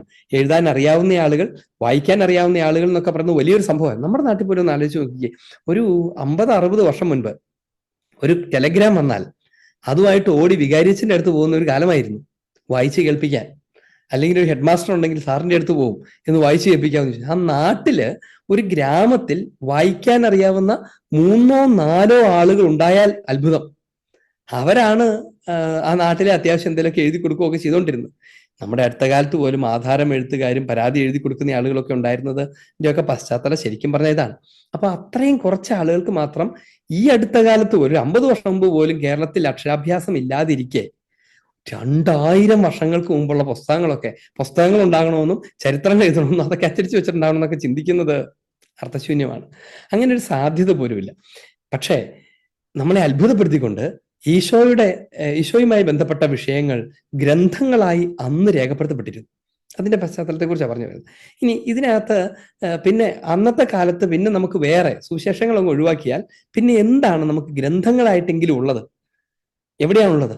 ഒന്നാമത്തെ കാര്യം, എപ്പോഴും പഴയ കാലഘട്ടങ്ങളിൽ ഗ്രന്ഥരചന നടത്തിയിരുന്നത് അത് പലപ്പോഴും റിലീജിയസ് കോണ്ടെക്സ്റ്റിൽ മാത്രമായിരുന്നു. എന്ന് പറഞ്ഞാൽ വിശ്വാസവും മതവുമായി ബന്ധപ്പെടുത്തി മാത്രമേ എന്തെങ്കിലും എഴുതിയിരുന്നു. ഇപ്പൊ ഭാരതത്തിലാണെങ്കിൽ പോലും വേറെ എന്താ എഴുതിയിരുന്നത്? ആകെ എപ്പിക്കുകളോ രാജാക്കന്മാരെ കുറിച്ചുള്ളതോ അതൊക്കെ എന്തെങ്കിലുമൊക്കെ എഴുതപ്പെടുന്നുള്ളൂ. അല്ലെങ്കിൽ വേദഗ്രന്ഥങ്ങളാണ് എഴുതപ്പെടുന്നത്. ഇത് മാത്രമേ എഴുതപ്പെടാനുള്ളൂ. ഇനി രാജാക്കന്മാരുടെ പ്രവൃത്തികളും വീരസാഹസിക പ്രവൃത്തികളും ഒക്കെ രചനകൾക്ക് മൂലകാരണങ്ങളാവാറുണ്ട്. അതങ്ങനെ ആകുന്നത് എങ്ങനെയാന്ന് നമ്മൾ ശ്രദ്ധിച്ചിട്ടുണ്ടോ? അവിടെ എന്താ സംഭവിക്കാന്ന് ചോദിച്ചു കഴിഞ്ഞാൽ, അവർക്ക് വേണ്ടിയാണ് ഈ ചരിത്രം എഴുതിപ്പിക്കുന്നത്. എന്ന് പറഞ്ഞാൽ ചരിത്രകാരന്മാരെ കൊട്ടാരത്തിൽ വിളിച്ചിരുത്തിയിട്ട് തങ്ങളുടെ പടയോട്ടങ്ങളും തങ്ങളുടെ വിജയങ്ങളും തങ്ങളുടെ സംഭാവനകളും ഒക്കെ എഴുതാനാണ് ആവശ്യപ്പെടുന്നത്. അല്ലാതെ നാട്ടിൽ നടക്കുന്ന കാര്യമൊന്നും അവർ എഴുതാൻ ആവശ്യപ്പെടുകയില്ല. ഇവർ പണം കൊടുത്ത് ഈ എഴുത്തുകാരെന്നൊക്കെ പറഞ്ഞാൽ ഭയങ്കര കോസ്റ്റ്ലി ആൾക്കാരാണ്, നല്ല ടൈം എടുക്കും. 10-70 അക്ഷരങ്ങളൊക്കെയാണ് ഈ പഴയ കാലത്ത്, അന്നത്തെ കാലത്ത് ഒരു ദിവസം കൊണ്ട് ഒരാൾക്ക് എഴുതാൻ പറ്റുമായിരുന്നു. അപ്പൊ അത് എഴുതി സൂക്ഷിക്കുക, പിന്നെ സൂക്ഷിച്ച് വെക്കാൻ പറ്റണം എന്ന് പറഞ്ഞാൽ അത് ഇങ്ങനെ ഒരു എന്താ പറയാ, പെട്ടെന്നൊന്നും നഷ്ടപ്പെട്ടു പോകാതിരിക്കാൻ പേപ്പറുകളൊന്നും ഇല്ലല്ലോ, മഷിയില്ല. അപ്പൊ ആ സമയത്ത് ഒന്നുകിൽ തോലൊക്കെ പ്രോസസ്സ് ചെയ്ത് ഉണ്ടാക്കി, പിന്നീട് ലേറ്റസ്റ്റ് സ്റ്റേജിലൊക്കെ പാപ്പറസ് കണ്ടുപിടിച്ചു. അതിലൊക്കെ പടം വരച്ച് ഷെയ്ഡ് ചെയ്ത് അതിൽ കാറ്റൊന്നും തട്ടാത്ത പോലെ ഈ ക്ലേ കൊണ്ടുണ്ടാക്കിയ ഭരണികൾക്കകത്തിട്ട് അടച്ചു വെച്ച് അങ്ങനെയൊക്കെയാണ് സൂക്ഷിക്കുകയൊക്കെ ചെയ്തിരുന്നത്. അപ്പൊ അത്രയും പരിമിതമായ ഒരു കാലഘട്ടത്തിലാണ്. അപ്പം അതുകൊണ്ട് എഴുത്തും വായനയും ഭയങ്കര കോസ്റ്റ്ലി അഫെയർ ആയിരുന്നു. സാധാരണക്കാർക്കൊന്നും ചിന്തിക്കാൻ പോലും പറ്റാത്ത കാര്യങ്ങളായിരുന്നു അവ. അപ്പൊ ആ കാലഘട്ടത്തിൽ പിന്നെയും ഉണ്ടായിരുന്നത് ഈ രാജാക്കന്മാർ അവർക്ക് വേണ്ടി എഴുതിപ്പിച്ചിരുന്നതാണ്. അവയെ പലപ്പോഴും ക്രോണിക്കിൾസ് ആയിട്ടാണ് എഴുതപ്പെട്ടിരുന്നത്. എന്ന് പറഞ്ഞാൽ ദിനവൃത്താന്തങ്ങൾ. ഈ രാജാക്കന്മാരുടെ പ്രവൃത്തികൾ അവർ ഓരോ ദിവസം എന്ത് ചെയ്തു എന്ന കൊട്ടാരത്തിൽ കുറച്ചൊക്കെ എഴുതി സൂക്ഷിക്കുകയൊക്കെ ചെയ്യും. അവയാണ് പിന്നെയും ആകെ കൂടിയുള്ള ചരിത്ര രേഖകൾ. അപ്പൊ സ്വാഭാവികമായും ഈശോയുടെ കാലഘട്ടത്തെക്കുറിച്ച് നമ്മൾ സംസാരിച്ചാൽ ഈ രാജാക്കന്മാരെ സംബന്ധിച്ച് ഈശോ എന്ന് പറയുന്നത് ആ നാട്ടിൽ എവിടെയോ ഒരു മൂലയില് എന്തൊക്കെയോ പ്രസംഗിച്ച് നടന്ന് കലാപം നടത്തി അവസാനം മറ്റനേകം കുറ്റവാളികളെ പോലെ വിചാരണ ചെയ്യപ്പെട്ട് കൊല്ലപ്പെട്ട ഒരാൾ, അത്രേ ഉള്ളൂ. ഇനി മാത്രമല്ല, ഭരണകൂടത്തിന്റെയും രാജാക്കന്മാരുടെയും അവിടുത്തെ പ്രധാനപ്പെട്ട സംവിധാനങ്ങളുടെ ശത്രുവായിരുന്ന ഒരാൾ. അവരെക്കുറിച്ചൊക്കെ എന്തിന് ചരിത്രത്തിൽ എഴുതണം എന്നതാണ് അതിന്റെ പ്രശ്നം. നമ്മൾ ഒരിക്കലും ഇവിടെ നമ്മുടെ നാട്ടിലൊരു ഈ നാടിന്റെ ചരിത്രം എഴുതുമ്പോൾ ഇവിടുത്തെ കൊള്ളക്കാരുടെയോ കുറ്റവാളികളുടെ ചരിത്രം എഴുതാൻ നിൽക്കില്ലല്ലോ. നമ്മൾ എഴുതുന്ന എപ്പോഴും ആ നാട്ടിലെ പ്രസിദ്ധരുടെ, പ്രശസ്തരുടെ, അധികാരമുള്ളവരുടെയൊക്കെ ചരിത്രമാണ് രേഖപ്പെടുത്തുക. അപ്പൊ അന്നത്തെ കാലത്ത് ഈശോ അവരുടെ രചയിതാക്കൾക്ക്, അവരുടെ ചരിത്രകാരന്മാർക്ക് ഈശോ അത്ര പ്രധാനപ്പെട്ട പ്രിയപ്പെട്ട വിഷയമായിരുന്നില്ല. അവര് അതുകൊണ്ട് തന്നെ ഈശോയുടെ പ്രവൃത്തികളെയൊക്കെ അങ്ങ് അവഗണിച്ച് കളഞ്ഞിരുന്നു. എങ്കിൽ പോലും ഈശോയെക്കുറിച്ചുള്ള പരാമർശങ്ങൾ ആ കാലഘട്ടത്തിൽ തന്നെയുള്ള ചരിത്രകാരന്മാരുടെ രചനകളിൽ ധാരാളമുണ്ട്. ഞാൻ ഒന്ന് രണ്ടെണ്ണം വേണമെങ്കിൽ ഇതിനോട് പറയാം. അതായത് ഈശോയുടെ മരണത്തെക്കുറിച്ച്, ഈശോ കൊല്ലപ്പെട്ടതിനെ കുറിച്ചൊക്കെ യോസെഫ്യൂസ് എന്ന് പറയുന്ന യഹൂദ ചരിത്രകാരൻ ആന്റിക്വിറ്റീസ് എന്ന് പറയുന്ന അദ്ദേഹത്തിന്റെ ഗ്രന്ഥം എന്ന് പറഞ്ഞാൽ ഈ പറഞ്ഞ അർത്ഥത്തിലുള്ള ഗ്രന്ഥമാണ്. അതിനകത്തെ 18 ഭാഗം 18.3.3 എന്നൊക്കെ പറയുന്ന സെക്ഷനിലൊക്കെ ഇതിനെ ഈശോയെ കുറിച്ചൊക്കെ വിവരിക്കുന്നുണ്ട്. വളരെ അങ്ങനെ ഒരാൾ ഉണ്ടായിരുന്നു, കലാപകാരിയായിരുന്നു, കൊല്ലപ്പെടുന്നു എന്നൊക്കെ മാത്രമാണ് പറയുന്നതെന്ന് മാത്രം. അങ്ങനെ പറയും. പലപ്പോഴും അങ്ങനത്തെ ചരിത്രരേഖകൾക്കകത്ത് ഈശോയെ ഒരു കുറ്റവാളിയായിട്ട് അവതരിപ്പിക്കുന്നുണ്ട്. നമ്മൾ ഓർക്കേണ്ട കാര്യം, അങ്ങനെയാണെങ്കിലും ഈശോ എന്ന ചരിത്രപുരുഷൻ ജീവിച്ചിരുന്നു എന്നത് സുവ്യക്തമാണ് അതിനകത്ത് തന്നെ.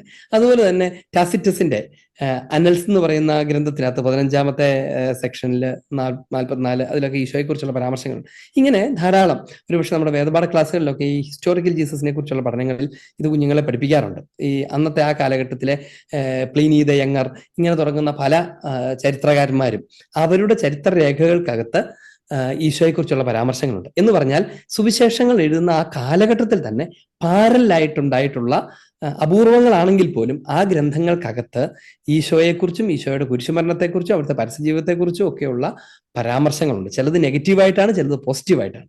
അപ്പൊ നെഗറ്റീവായിട്ടാണെങ്കിലും പോസിറ്റീവായിട്ടാണെങ്കിലും അങ്ങനെ ഒരാളന്ന് ഉണ്ടായിരുന്നു എന്നതും ഇതിനോട് കൂട്ടിച്ചേർത്ത് വായിക്കാവുന്നതാണ്. അപ്പൊ അതൊക്കെ സുവിശേഷത്തിന്റെ തന്നെ ആധികാരികതയെ സൂചിപ്പിക്കുന്നതാണ്. ഇനി മറ്റൊരു ആധികാരികതയുടെ വിഷയം അതിന്റെ സത്യസന്ധതയാണ്. എന്ന് പറഞ്ഞാൽ ഈശോയുടെ പ്രവർത്തികളെ അതിന്റെ നേർസാക്ഷ്യങ്ങളായിട്ടേ അവതരിപ്പിച്ചിട്ടുള്ളൂ. എന്ന് പറഞ്ഞാൽ ഈശോ ആ നാട്ടിലെ സകല ജനങ്ങളെയും ഒരുമിച്ച് കൂട്ടിയിരുന്ന രാജാവിനേക്കാൾ വലിയ ശക്തനായ ആളായിരുന്നു എന്നൊന്നും പറയില്ല. ഈശോ കുറച്ചാളുകളുടെ കൂടെ നടക്കുന്ന, 12 പേരെ മാത്രം കൂട്ടിക്കൊണ്ട് നടക്കുന്ന, ഗ്രാമങ്ങളിലൂടെ സഞ്ചരിക്കുന്ന ഒരാളായിട്ട് തന്നെയാണല്ലോ സുവിശേഷം അവതരിപ്പിക്കുന്നത്. അവിടുത്തെ പ്രവൃത്തികളൊക്കെ നാട്ടിലൊക്കെ പ്രചരിച്ചു എന്ന് പറഞ്ഞാലും രാജാവിന്റെ പ്രവൃത്തികളെക്കാൾ വലുതെന്നൊന്നും എക്സാജറേറ്റ് ചെയ്യുന്നില്ല. അതതിന്റെ ട്രൂത്ത്ഫുൾനെസ് ആണ്. ഇനി അതിന്റെ ഒരു ഉദാഹരണം പറഞ്ഞാൽ ഏറ്റവും പ്രധാനപ്പെട്ട ഒരു കാര്യം, സുവിശേഷത്തിലെ ഏറ്റവും പ്രധാനപ്പെട്ട ഒരു കാര്യം ഈശോയുടെ ഉത്ഥാനവും അതിന്റെ സാക്ഷ്യവുമാണ്. കാരണം ക്രിസ്ത്യാനിറ്റി വളർന്ന ശേഷമാണല്ലോ സുവിശേഷങ്ങൾ രേഖപ്പെടുത്തുന്നത്. അപ്പൊ ആ സമയത്ത് ഈശോയുടെ ഉത്ഥാനത്തിന്റെ വെളിച്ചത്തിലാണ് ബാക്കിയെല്ലാം പഠിപ്പിക്കപ്പെടേണ്ടത്. അപ്പൊ അങ്ങനെയാണെങ്കിൽ ഈശോയുടെ ഉത്ഥാനത്തെക്കുറിച്ചുള്ള വിറ്റ്നസ്, അതാണ് ക്രിസ്ത്യാനിറ്റിയുടെ പ്രൈം കോർ എന്ന് പറയുന്നത്. അതിന്റെ ഹൃദയം, അതിന്റെ നട്ടെല്ല് നിലനിൽക്കുന്നത് ഈ ഈശോയുടെ ഉത്ഥാനത്തെക്കുറിച്ചുള്ള സാക്ഷ്യത്തിലാണ്. പക്ഷെ നമ്മളെ അത്ഭുതപ്പെടുന്ന ഒരു കാര്യം എന്നറിയാമോ? ഈശോയുടെ ഉത്ഥാനത്തിന്റെ ആദ്യ സാക്ഷികൾ സ്ത്രീകളാണെന്ന് പറയുമ്പോൾ അതിനിപ്പോ എന്താന്ന് നമുക്ക് തോന്നും. സ്ത്രീകളുടെ വാക്കിന്, സ്ത്രീകളുടെ സാക്ഷ്യം ഒരു ലീഗൽ വിറ്റ്നസ് ആയിട്ട് കണക്കാക്കുമായിരുന്നില്ലാത്ത ഒരു നാട്ടിലാണ് ഇത് രേഖപ്പെടുത്തുന്നത്. എന്ന് പറഞ്ഞാൽ സ്ത്രീ കണ്ടു, അല്ലെങ്കിൽ സ്ത്രീയുടെ സാക്ഷ്യം അത് പരിഗണിക്കുകയില്ല. അവളുടെ സാക്ഷ്യത്തിന് കോടതി മുറികളിൽ രേഖപ്പെടുത്തപ്പെടാൻ മാത്രം വിലയില്ല എന്ന് കരുതിയിരുന്ന, സ്ത്രീകളുടെ സാക്ഷ്യങ്ങൾ ഒരിക്കലും ഉപയോഗിക്കുകയില്ലായിരുന്ന ഒരു നാട്ടിൽ എഴുതപ്പെട്ട സുവിശേഷം എഴുതുകയാണ്. ഒരു സ്ത്രീയാണ് ഇത് ആദ്യം കണ്ടത്. എന്ന് വെച്ചാൽ അത് ഫാബ്രിക്കേറ്റ് ചെയ്തൊരു ഗ്രന്ഥമായിരുന്നെങ്കിൽ ഉറപ്പായും അത് വിശ്വസനീയമാകട്ടെ എന്ന് വിചാരിച്ചെങ്കിലും പത്രോസ്ലീഹ ആദ്യം പോയി കണ്ടായിരുന്നു എന്ന് പറഞ്ഞാൽ അങ്ങനെ പറയാനുള്ള ഒരു ശ്രമം പോലും അതിനാ നടക്കുന്നില്ല. കാരണം ആ നാട്ടിൽ എല്ലാവർക്കും അറിയാവുന്ന സംഗതികളിൽ നിന്നാണ് ഈ വിശുദ്ധ ഗ്രന്ഥം രേഖപ്പെടുത്തപ്പെടുന്നത്. എന്ന് പറഞ്ഞാൽ ബൈബിൾ എഴുതിയിട്ട് അത് വായിച്ചൊരു മതമുണ്ടാക്കുകയല്ല സംഭവിച്ചത്. അങ്ങനെയാണെങ്കിൽ ഈ പറയുന്ന എന്താ പറയാ നിരീശ്വരവാദികളൊക്കെ ബൈബിളിനെ, ഈശോയെ, സുവിശേഷത്തെ കുറ്റപ്പെടുത്തുന്നത് പിന്നെ ന്യായീകരിക്കാം. ബൈബിൾ വായിച്ചിട്ട് അതനുസരിച്ചൊരു മതം അങ്ങുണ്ടാക്കി, ഒരു ബൈബിൾ ഒരു പുസ്തകമായിട്ട് വന്നു, എന്നിട്ട് ഇത് പറഞ്ഞ പോലെ ആയിരിക്കും ഇനി എന്ന് പറഞ്ഞിട്ട്. പക്ഷെ അങ്ങനെയായിരുന്നില്ല. പിന്നെ എങ്ങനെയായിരുന്നു? സഭ ജീവിക്കുകയായിരുന്നു. ഈശോയുടെ കൂടെ ജീവിച്ചവരും അവരുടെ ശിഷ്യന്മാരും ഒക്കെ ചേർന്ന് അങ്ങനെ ജീവിക്കുകയായിരുന്നു. അങ്ങനെ ജീവിച്ചിരിക്കെ അടുത്ത തലമുറയെ പഠിപ്പിക്കാനും അതോടൊപ്പം തന്നെ അവരുടെ പ്രാർത്ഥനാ കൂട്ടായ്മകൾക്കകത്തൊക്കെ വായിക്കാനുമായിട്ട് അവര് കണ്ടിട്ടുള്ളതും അവര് കേട്ടിട്ടുള്ളതും അവര് ജീവിച്ചിട്ടുള്ളതുമായ കാര്യങ്ങളെ എഴുതുക മാത്രമാണ് ചെയ്തത്. അതുകൊണ്ട് സുവിശേഷത്തിന്റെ ഹിസ്റ്റോറിക്കൽ പ്രസക്തി ബൈബിൾ ഉണ്ടായതിനു ശേഷം സഭയുണ്ടായപ്പോഴല്ല, പകരം ഈശോയുടെ ജീവിതം നയിക്കുന്ന ഒരു ജനത്തിൽ നിന്നാണ് സുവിശേഷം എഴുതപ്പെടുന്നത്. അത് ഭയങ്കര ഡിഫറെന്റ് ആയിട്ടുള്ള ഒരു കാര്യമാണ്. അത് ഭയങ്കരമായ ഒരു ഒരു ഒരു ഒരു സീരിയസ് ആയിട്ടുള്ള ഒരു ആർഗ്യുമെന്റ് ആണ് ഇതിന്റെ ഹിസ്റ്റോറിക്കൽ വാല്യൂവിനെ സംബന്ധിച്ച്. എന്ന് പറഞ്ഞാൽ ഒരേ പുസ്തകം ഫാബ്രിക്കേറ്റ് ചെയ്തു, എന്നിട്ട് ആ പുസ്തകത്തിനനുസരിച്ച് ആളുകൾ ജീവിക്കാൻ തുടങ്ങി, ഇല്ല. പകരം നൽകപ്പെടുന്നത്, സംഭവിക്കുന്നത് ജീവിതമാണ്, യാഥാർത്ഥ്യമാണ്. അതിനുശേഷം പിന്നീട് വർഷങ്ങൾ കഴിഞ്ഞ്, പതിറ്റാണ്ടുകൾ കഴിയുമ്പോഴാണ് അതൊക്കെ ഒന്ന് രേഖപ്പെടുത്താം എന്നവർ വിചാരിക്കുന്നു. ഈ രേഖപ്പെടുത്തുന്നതും ആ സഭയ്ക്കകത്താണ്. ആ സഭകൾ പിന്നീട് ആ ഗ്രന്ഥങ്ങളെ വായിക്കുകയും ചെയ്യുന്നു, പഠിക്കുകയും ചെയ്യുന്നു, വായിക്കുകയും ചെയ്യുന്നു, പകർത്തി എഴുതുകയും ചെയ്യുന്നു, അവരുടെ പ്രാർത്ഥനകൾക്കൊക്കെ ഉപയോഗിക്കുകയും ചെയ്യുന്നു. അപ്പൊ അതിനകത്ത് എന്തെങ്കിലും ഒരു ഹിസ്റ്റോറിക്കൽ വാല്യൂവിന് കുറവുണ്ടെങ്കിൽ അവരതിനെ മെല്ലെ മാറ്റിവെച്ചാണ്. അങ്ങനെ മാറ്റിവെച്ചിട്ടുള്ളവയാണ് അപ്പോക്രിഫൽ ഗ്രന്ഥങ്ങൾ എന്നൊക്കെ വിളിക്കുന്ന നമ്മുടെ അഥവാ സഭ അംഗീകരിക്കാത്ത, സുവിശേഷ വിശുദ്ധഗ്രന്ഥമായി അംഗീകരിക്കാത്ത മറ്റു പുസ്തകങ്ങളുടെയൊക്കെ സ്ഥിതി അതാണ്. കാരണം അവയ്ക്കകത്ത് ചിലപ്പോൾ ചരിത്രപരമായ വസ്തുതകളുടെ മാനിപ്പുലേഷൻസ് ഉണ്ടാവും, ചിലപ്പോൾ വല്ലാത്ത എക്സാജറേഷൻസ് ഉണ്ടാവും, ചിലപ്പോൾ മറ്റൊരു ഗൂഢ ഉദ്ദേശത്തോടെ എഴുതപ്പെട്ടതായിരിക്കും. അങ്ങനെയുള്ള സാധ്യതകളൊക്കെ ഉണ്ട്. പക്ഷെ ഇവിടെ അങ്ങനെയല്ല.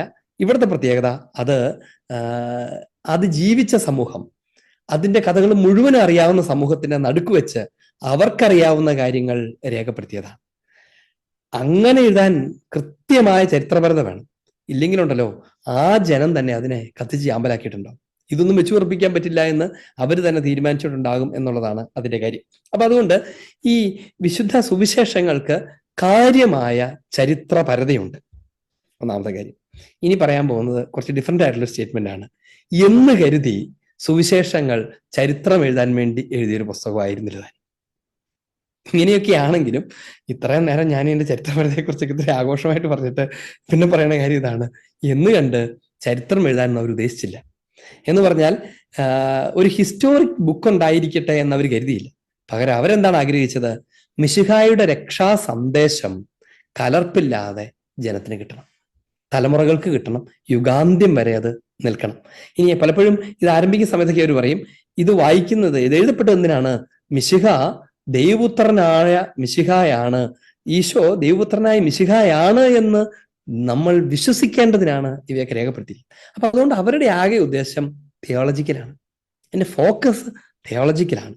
ദൈവശാസ്ത്ര രഹസ്യങ്ങൾ അവതരിപ്പിക്കുക, മിശിഹായിലൂടെ അവതീർണമായ രഹസ്യങ്ങൾ വെളിവാക്കുക എന്നുള്ളതൊക്കെ അവരുടെ ഉദ്ദേശമായിരുന്നുള്ളൂ. എന്നാൽ ചരിത്രം അതിനകത്ത് നാച്ചുറലായിട്ട് ഒഴുകിച്ചേർന്നതാണ്. അല്ലാതെ ചരിത്രം എഴുതാൻ അവർ അങ്ങനെ ഇന്റന്റ് ചെയ്തിട്ടോ അല്ലെങ്കിൽ ഒരു ചരിത്ര പുസ്തകം ഇരിക്കട്ടെ എന്ന് കരുതിയിട്ടോ അല്ല. പകരം അവരുടെ അനുദിന ജീവിതത്തിനകത്തേക്ക് അല്ലെങ്കിൽ അവരുടെ ആ രചനയ്ക്കകത്തേക്ക് ചരിത്രം സ്വാഭാവികമായി ഒഴുകി വന്നു എന്ന് മാത്രമേ ഉള്ളൂ.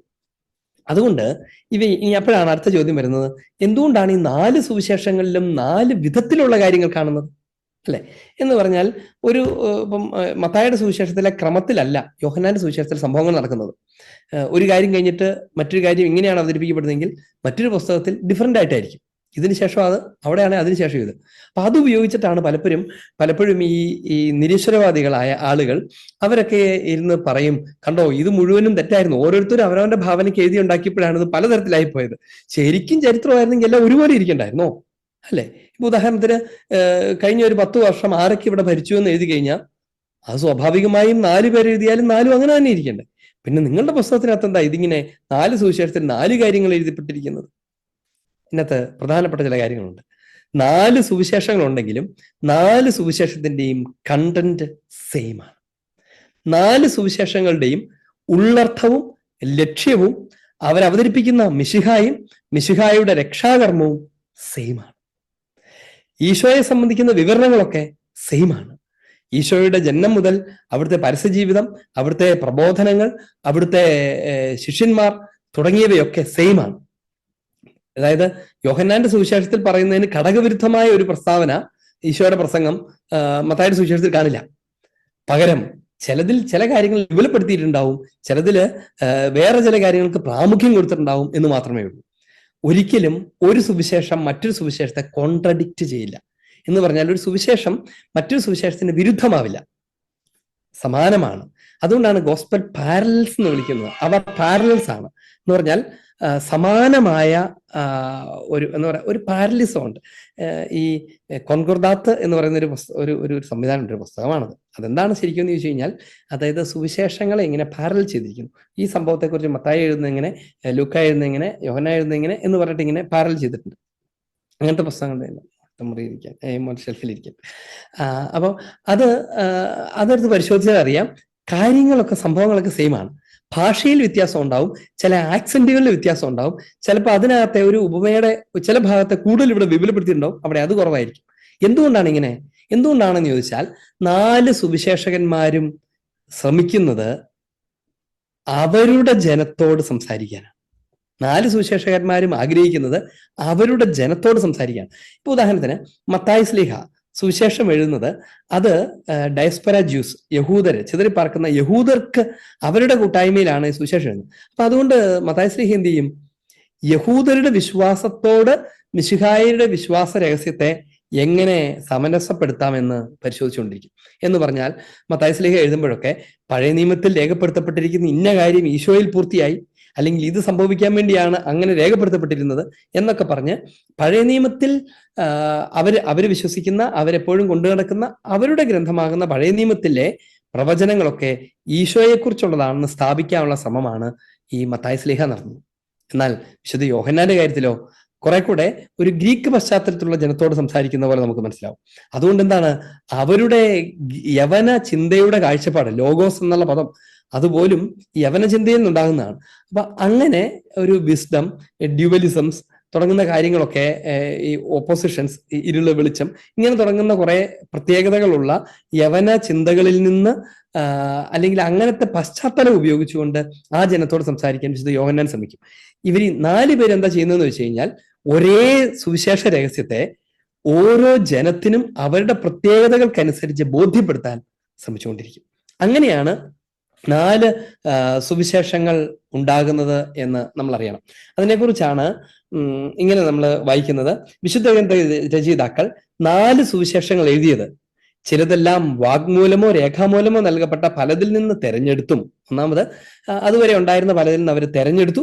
ഇനി അടുത്തത് ചിലതെല്ലാം സമന്വയിപ്പിച്ചും എന്ന് പറഞ്ഞാൽ ചിലതിനെയൊക്കെ കൂട്ടിച്ചേർത്തു. ഇങ്ങനെ ഒരു പാരമ്പര്യത്തിൽ ഇങ്ങനെ ഒരു കാര്യം പറയുന്നുണ്ട്, ഇവിടെ ഇങ്ങനെയുണ്ട്, രണ്ടും കൂട്ടിച്ചേർത്തു. അല്ലെങ്കിൽ സഭയുടെ പശ്ചാത്തലം കണക്കിലെടുത്ത് വിശദീകരിച്ചു.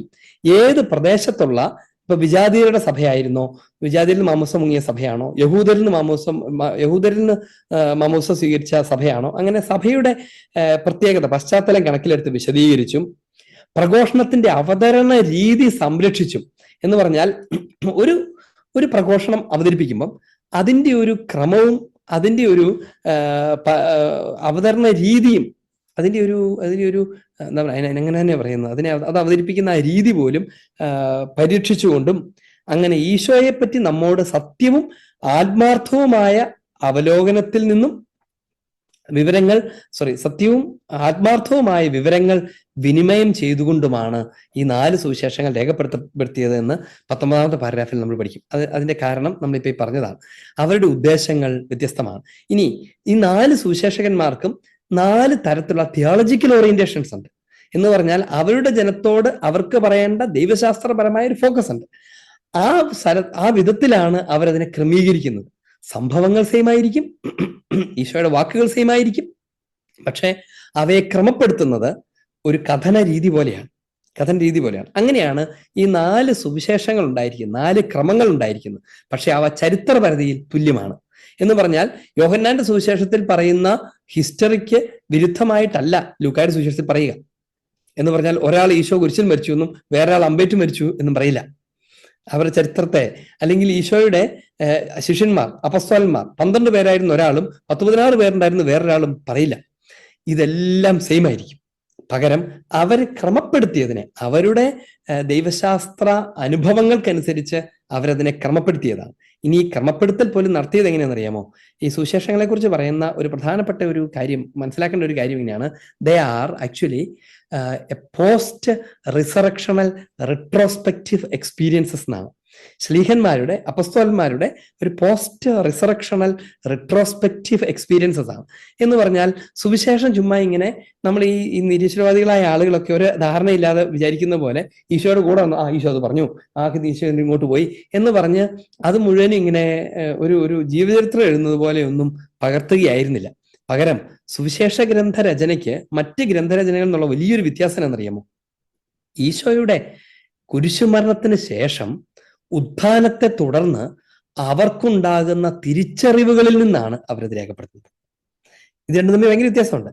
ഈശോയുടെ കാലത്തുള്ള ആളുകൾ അവര് സുവിശേഷത്തെ വായിച്ചതും കണ്ടതും, ഈ സ്ലീഹന്മാർ പോലും ആ സമയത്ത് കണ്ടതിൽ നിന്ന് വ്യത്യസ്തമാണ് അവർക്ക് പിന്നീടുണ്ടാകുന്ന അറിവും ബോധ്യങ്ങളും. വ്യത്യസ്തം എന്ന് പറഞ്ഞാൽ അതിന്റെ ഹിസ്റ്റോറിസിറ്റിയുള്ള വ്യത്യസ്തതയല്ല, അതിന്റെ ബോധ്യങ്ങളിലുള്ള തിരിച്ചറിവുകളുള്ള വ്യത്യാസമാണ്.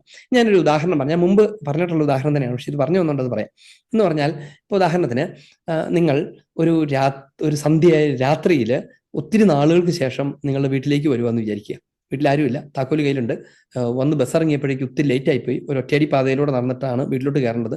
എന്നാൽ നമുക്ക് നമ്മുടെ വീടായതുകൊണ്ട് നമുക്ക് ചെറിയൊരു പരിചയമൊക്കെ ഉണ്ട്, ഒരു ചെറിയ നിലാവ് പോലെ ഇത്തിരി ഉണ്ട്, ഒരു ഏകദേശം ഊഹമൊക്കെ ഉണ്ട്, നമ്മൾ ഇച്ചിരി പേടിയുണ്ട്. നമ്മൾ വേഗത്തിൽ ഇങ്ങനെ നടന്ന് വീട്ടിലോട്ട് കയറി പോവാണ്. അങ്ങനെ പോകുന്ന വഴിക്ക് നമ്മുടെ കാലയില് ഒരു പാമ്പ് ചുറ്റി.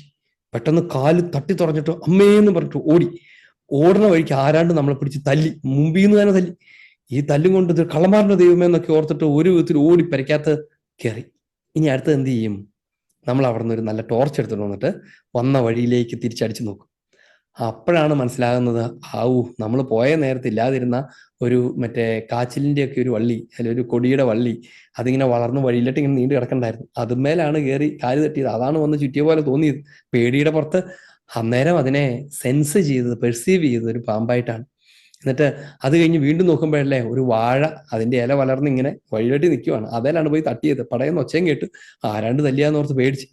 ഇതായിരുന്നോ ദൈവമേ എന്ന് അവിടെ നിന്ന് മനസ്സിലാക്കുന്നത് ഈ വെളിച്ചം തിരിച്ചടിക്കുമ്പോഴാണ്. ഈശോയുടെ കൂടെ നടന്ന ശിഷ്യന്മാര് ഈശോ പറഞ്ഞതൊക്കെ കേട്ടു. എന്നിട്ട് ഈശോ തന്നെ അവരോട് ചോദിച്ചു, നിങ്ങൾക്ക് വല്ലതും മനസ്സിലായോ? അവരൊന്നും മനസ്സിലായില്ല. ഈശോ പറഞ്ഞു, ഫരിസേയരുടെ പുളിമാവിനെ സൂക്ഷിക്കണം. അപ്പൊ അവര് പറഞ്ഞു, ശരിയാ, നമ്മൾ അപ്പം ചുടാൻ മാവ് എടുത്തിട്ടില്ല, ഇനി അവിടെ പട്ടിണി എങ്ങനെ അപ്പം ഉണ്ടായി കഴിക്കും? പട്ടിണി ആയത് തന്നെ എന്നാണ് അവർ അതിനെക്കുറിച്ച് പറഞ്ഞത്. എന്ന് പറഞ്ഞാൽ അവർ ഈശോയിൽ നിന്ന് കണ്ടപ്പോഴും കേട്ടപ്പോഴും ഒക്കെ അവർക്കൊരു ധാരണയുണ്ട്. പക്ഷെ ആ ധാരണയുടെ പ്രത്യേകത എന്താണെന്നറിയാമോ? അത് തീർത്തും മാനുഷികമായ പരിമിതമായ അനുഭവങ്ങളാണ്.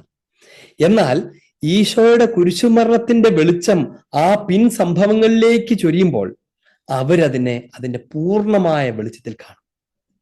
അങ്ങനെ അവർ ഈശോയുടെ ഉത്ഥാനത്തിന്റെ പരിപൂർണമായ വെളിച്ചത്തിൽ കണ്ടവയെയാണ് രേഖപ്പെടുത്തിയത്. അതാണ് സുവിശേഷങ്ങളുടെ രചന. അല്ലാതെ നമ്മൾ പലരും തെറ്റിദ്ധരിക്കുന്നത് പോലെ ഒരു ചരിത്ര വിവരണമല്ല. പരിശുദ്ധാത്മാവിൽ അഭിഷേകം സ്വീകരിച്ച അവർ ഉദ്ധിതനായ മിശിഹായുടെ മഹത്വീകൃത കൃപയിൽ നിറഞ്ഞ് ആ ഉത്ഥാനത്തിന്റെ വെളിച്ചത്തിൽ ഈ ഈശോയെ തിരിഞ്ഞു നോക്കിയപ്പോൾ, അതുകൊണ്ടാണ് പോസ്റ്റ് റിസറക്ഷണൽ റിട്രോസ്പെക്ഷൻ എന്ന് പറഞ്ഞത്. റിട്രോസ്പെക്റ്റ് ചെയ്തപ്പോൾ അവർക്കുണ്ടായ പൂർണ്ണതയുള്ള അനുഭവങ്ങളാണ് അവർ രേഖപ്പെടുത്തിയത്. അപ്പൊ അവർ അതുവരെ കണ്ണുകൊണ്ടും കാതുകൊണ്ടും ഒക്കെയാണ് തൊട്ടറിഞ്ഞതെങ്കിൽ, എന്ന് പറഞ്ഞാൽ ചെവി കൊണ്ടാണ് കേട്ടത്, കണ്ണുകൊണ്ടാണ് കണ്ടത്, വിരൽ കൊണ്ടാണ് തൊട്ടതെങ്കിൽ, അവർ ആ ഉത്ഥാനത്തിന് ശേഷം അങ്ങനെ കണ്ടവയെ ആത്മാവ് കൊണ്ടും ഉൾക്കണ്ണുകൊണ്ടും കൂടെ കാണാൻ തുടങ്ങി. അങ്ങനെ കണ്ടതാണ് രേഖപ്പെടുത്തിയിരിക്കുന്നത്. അതുകൊണ്ടാണ് വിശുദ്ധ ഗ്രന്ഥം ഒരു ചരിത്ര ഗ്രന്ഥത്തെക്കാൾ ഉന്നതമായ സുവിശേഷത്തിന്റെ ആധ്യാത്മിക രഹസ്യമായി മാറുന്നത്. അല്ലായിരുന്നെങ്കിൽ അത് ആ കാലഘട്ടത്തിൽ ഈ പ്ലീനി തേങ്ങറൊക്കെ എഴുതിയതുപോലത്തെ ഒരു ചരിത്ര പുസ്തകമായി പോയനെ. പകരം ഇത് സുവിശേഷമായിരിക്കാനുള്ള കാരണം ഇവരുടെ പരിശുദ്ധാത്മാവിന്റെ വെളിച്ചത്തിലുള്ള ഉത്ഥാന അനന്തര അവബോധമാണ്.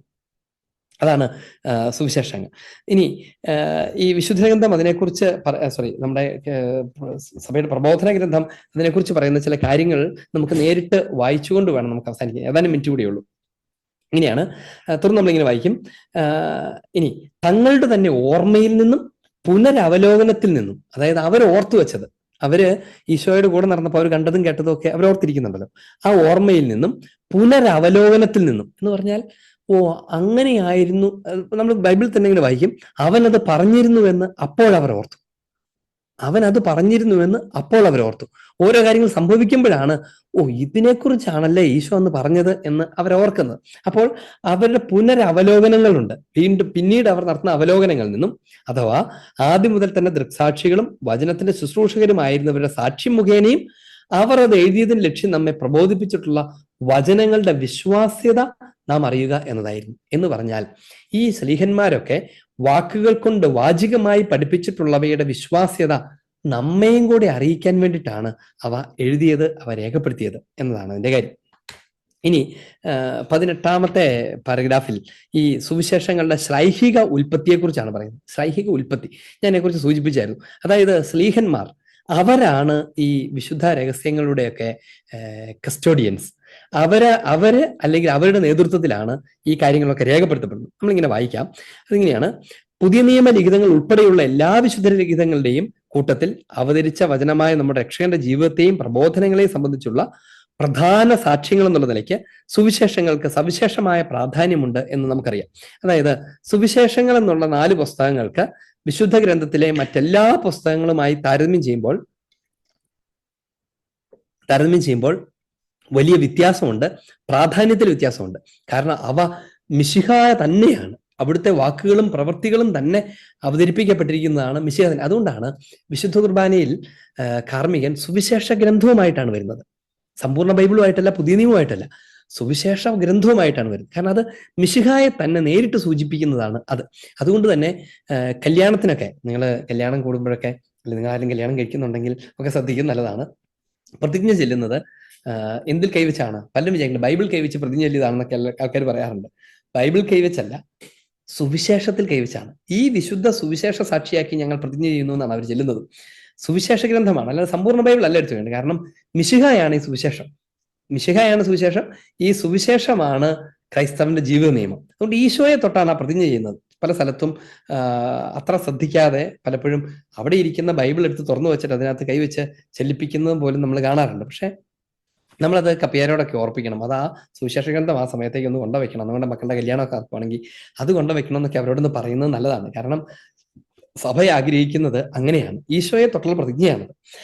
പഴയ നിയമം അതിന്റെ ഒരുക്കത്തിന്റെ കാലം മാത്രമാണ്. പലപ്പോഴും ഇങ്ങനെ ചുമ്മാ അങ്ങ് തുറന്നു വെച്ചിട്ട് അതിനകത്ത് സുവിശേഷം ഉണ്ടല്ലോ എന്ന് കരുതിയാലൊന്നും പോരല്ലോ. അതതിന്റെ ചെയ്യുന്ന കാര്യങ്ങൾ അതിന്റെ കൃത്യതയോടുകൂടെ ചെയ്യുന്നതാണല്ലോ എപ്പോഴും ഉചിതമായിരിക്കും. അതിന്റെ കൂടുതൽ അങ്ങ് പറഞ്ഞെന്ന് മാത്രമേ ഉള്ളൂ. എനിവേ, അവയ്ക്ക് സവിശേഷ പ്രാധാന്യമുണ്ടെന്ന് നമുക്ക് എല്ലാവർക്കും അറിയാം എന്നാണ്. എന്ന് പറഞ്ഞാൽ ഈ സവിശേഷ പ്രാധാന്യത്തെക്കുറിച്ചൊരു കാര്യം കൂടെ നമ്മൾ ഓർക്കണം. ഞാൻ ഇന്ന് കഴിഞ്ഞ ദിവസം ഒരാളോട് ബൈബിളൊക്കെ വായിക്കാറുണ്ടോ എന്ന് ചോദിച്ചപ്പോൾ ആൾ പറഞ്ഞത്, ഞാൻ സങ്കീർത്തനങ്ങൾ വായിക്കുമെന്നും എന്നാണ് പറഞ്ഞത്. സങ്കീർത്തനങ്ങൾ വായിക്കുന്നതിന് കുഴപ്പമുണ്ടായിട്ടല്ല, പകരം സുവിശേഷങ്ങളാണ് ഒന്നാമതും പ്രധാനമായും വായിക്കേണ്ടത്. നിങ്ങളുടെ വീട്ടിലെ കുരിശുവര നടക്കുന്ന സമയത്ത് ബൈബിൾ വായിക്കാനായിട്ട് ശ്രമിക്കുമ്പോൾ എപ്പോഴും സുവിശേഷങ്ങൾ വായിക്കാൻ ശ്രമിക്കുക. സുവിശേഷങ്ങൾ വായിക്കാൻ ശ്രമിക്കുക. ഇനി അത് കഴിഞ്ഞാൽ ലേഖനങ്ങൾ വായിക്കാൻ ശ്രമിക്കുക. അതൊക്കെ കഴിഞ്ഞിട്ട് പഴയ നിയമം വായിച്ചറിയാൻ ശ്രമിക്കുന്നത് നല്ലതാണ്, പറയേണ്ട ആവശ്യമൊന്നുമില്ല. പക്ഷേ നമ്മളൊരു പ്രാർത്ഥനയ്ക്കിരിക്കുമ്പോഴോ കുരിശുവരയ്ക്കിരിക്കുമ്പോഴോ അല്ലെ ഒരു കൂട്ടായ്മയിൽ പ്രാർത്ഥിക്കാനിരിക്കുന്നു, കുടുംബസമ്മേളനം നടക്കുന്നു, ആ സമയത്തൊക്കെ വായിക്കേണ്ടത് സുവിശേഷമാണ്. സുവിശേഷവും ലേഖനങ്ങളുമാണ് നമ്മൾ വായനയ്ക്കും പഠനത്തിനും ഉപയോഗിക്കേണ്ടത്.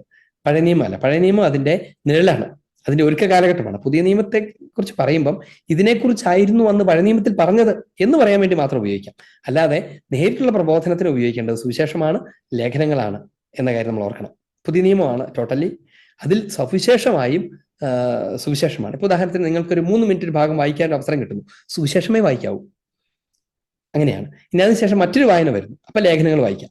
പക്ഷെ സുവിശേഷത്തെ അവഗണിച്ചുകൊണ്ടുള്ള, എനിക്കറിയാം പല കുടുംബങ്ങളിലും ചിലപ്പോൾ ബൈബിൾ ഇങ്ങനെ നടുവേ തുറന്നിട്ട് അല്ലെ എവിടെന്നെങ്കിലും ഒരു ഭാഗം വായിക്കുന്നു. പലപ്പോഴും പഴയ നിയമത്തിൽ എന്താ സംഭവം എന്ന് പോലും അറിയാതെ എന്തോ ഒരു കാര്യം വായിക്കും. ദൈവമേ ഇതെന്തത് എന്ന് വിചാരിക്കുന്ന വിധത്തിലൊക്കെ ആളുകൾ അങ്ങനെ വായിക്കാറൊക്കെയുണ്ട്. അപ്പം സുവിശേഷത്തിന്റെ പ്രാധാന്യത്തെക്കുറിച്ച് നമ്മൾ കൃത്യമായി അറിയണം എന്നാണ് ആദ്യ കാര്യം. ഇനി 4 സുവിശേഷങ്ങൾ ശ്ലൈഹിക ഉൽപ്പത്തിയുള്ളവയായി സഭ എക്കാലവും എവിടെയും സമർത്ഥിച്ചിട്ടുണ്ട്. എപ്പോഴും എടുത്തു പറയാനുള്ള കാര്യമാണ്. അവയ്ക്ക് ഒരു അപ്പസ്റ്റോലിക് ഒറിജിൻ ഉണ്ട്, ശ്ലൈഹിക ഉൽപ്പത്തിയുണ്ട്, സമർത്ഥിക്കുകയും ചെയ്യുന്നു. ഇപ്പോഴും അങ്ങനെ തന്നെ പഠിപ്പിക്കുന്നു. കാരണം ശ്ലീഹന്മാർ, ഇനി ഞാൻ വായിക്കാൻ പോകുന്നത് വിശുദ്ധ ഇർനേവൂസിന്റെ വാക്കുകളാണ്. ഇർനേവൂസ് 1904 കാലഘട്ടത്തിലാണ്. അദ്ദേഹത്തിന്റെ വാക്കുകളാണ്, നേരിട്ടാണ്. സ്ലീഹന്മാർ മിശിഹായുടെ കൽപ്പനപ്രകാരം പ്രഘോഷിച്ച കാര്യങ്ങൾ, മിശിഹായുടെ കൽപ്പനപ്രകാരം സ്ലീഹന്മാർ പ്രഘോഷിച്ച കാര്യങ്ങൾ പിന്നീട് പരിശുദ്ധാത്മാവിന്റെ പ്രേരണയാൽ അവരും ശ്ലൈഹിക സഹകാരികളും എന്ന് പറഞ്ഞാൽ ഈ സ്ലീഹന്മാരുടെ സഹകാരികളായ മെത്രാന്മാരും ലിഖിത രൂപത്തിൽ വിശ്വാസത്തിന്റെ അടിസ്ഥാനത്തിൽ ചതുർവിധാനത്തിൽ വിശ്വാസത്തോടുകൂടെ എഴുതി ചതുർവിധാനത്തിൽ 4 വിധത്തിൽ, അതായത് മത്തായി, മർക്കോസ്, ലൂക്ക, യോഹന്നാൻ എന്നിവരുടെ സുവിശേഷങ്ങളായി നമ്മെ ഭരമേൽപ്പിച്ചു എന്നാണ്. ഈ 4 സുവിശേഷങ്ങളായി സ്ലീഹന്മാരും അവരുടെ സഹകാരികളുമാണ് നമ്മെ ഭരമേൽപ്പിച്ചത്. അതുകൊണ്ട് വിശുദ്ധ സുവിശേഷങ്ങൾ എപ്പോഴും ശ്ലൈഹിക ഗ്രന്ഥങ്ങളാണ്.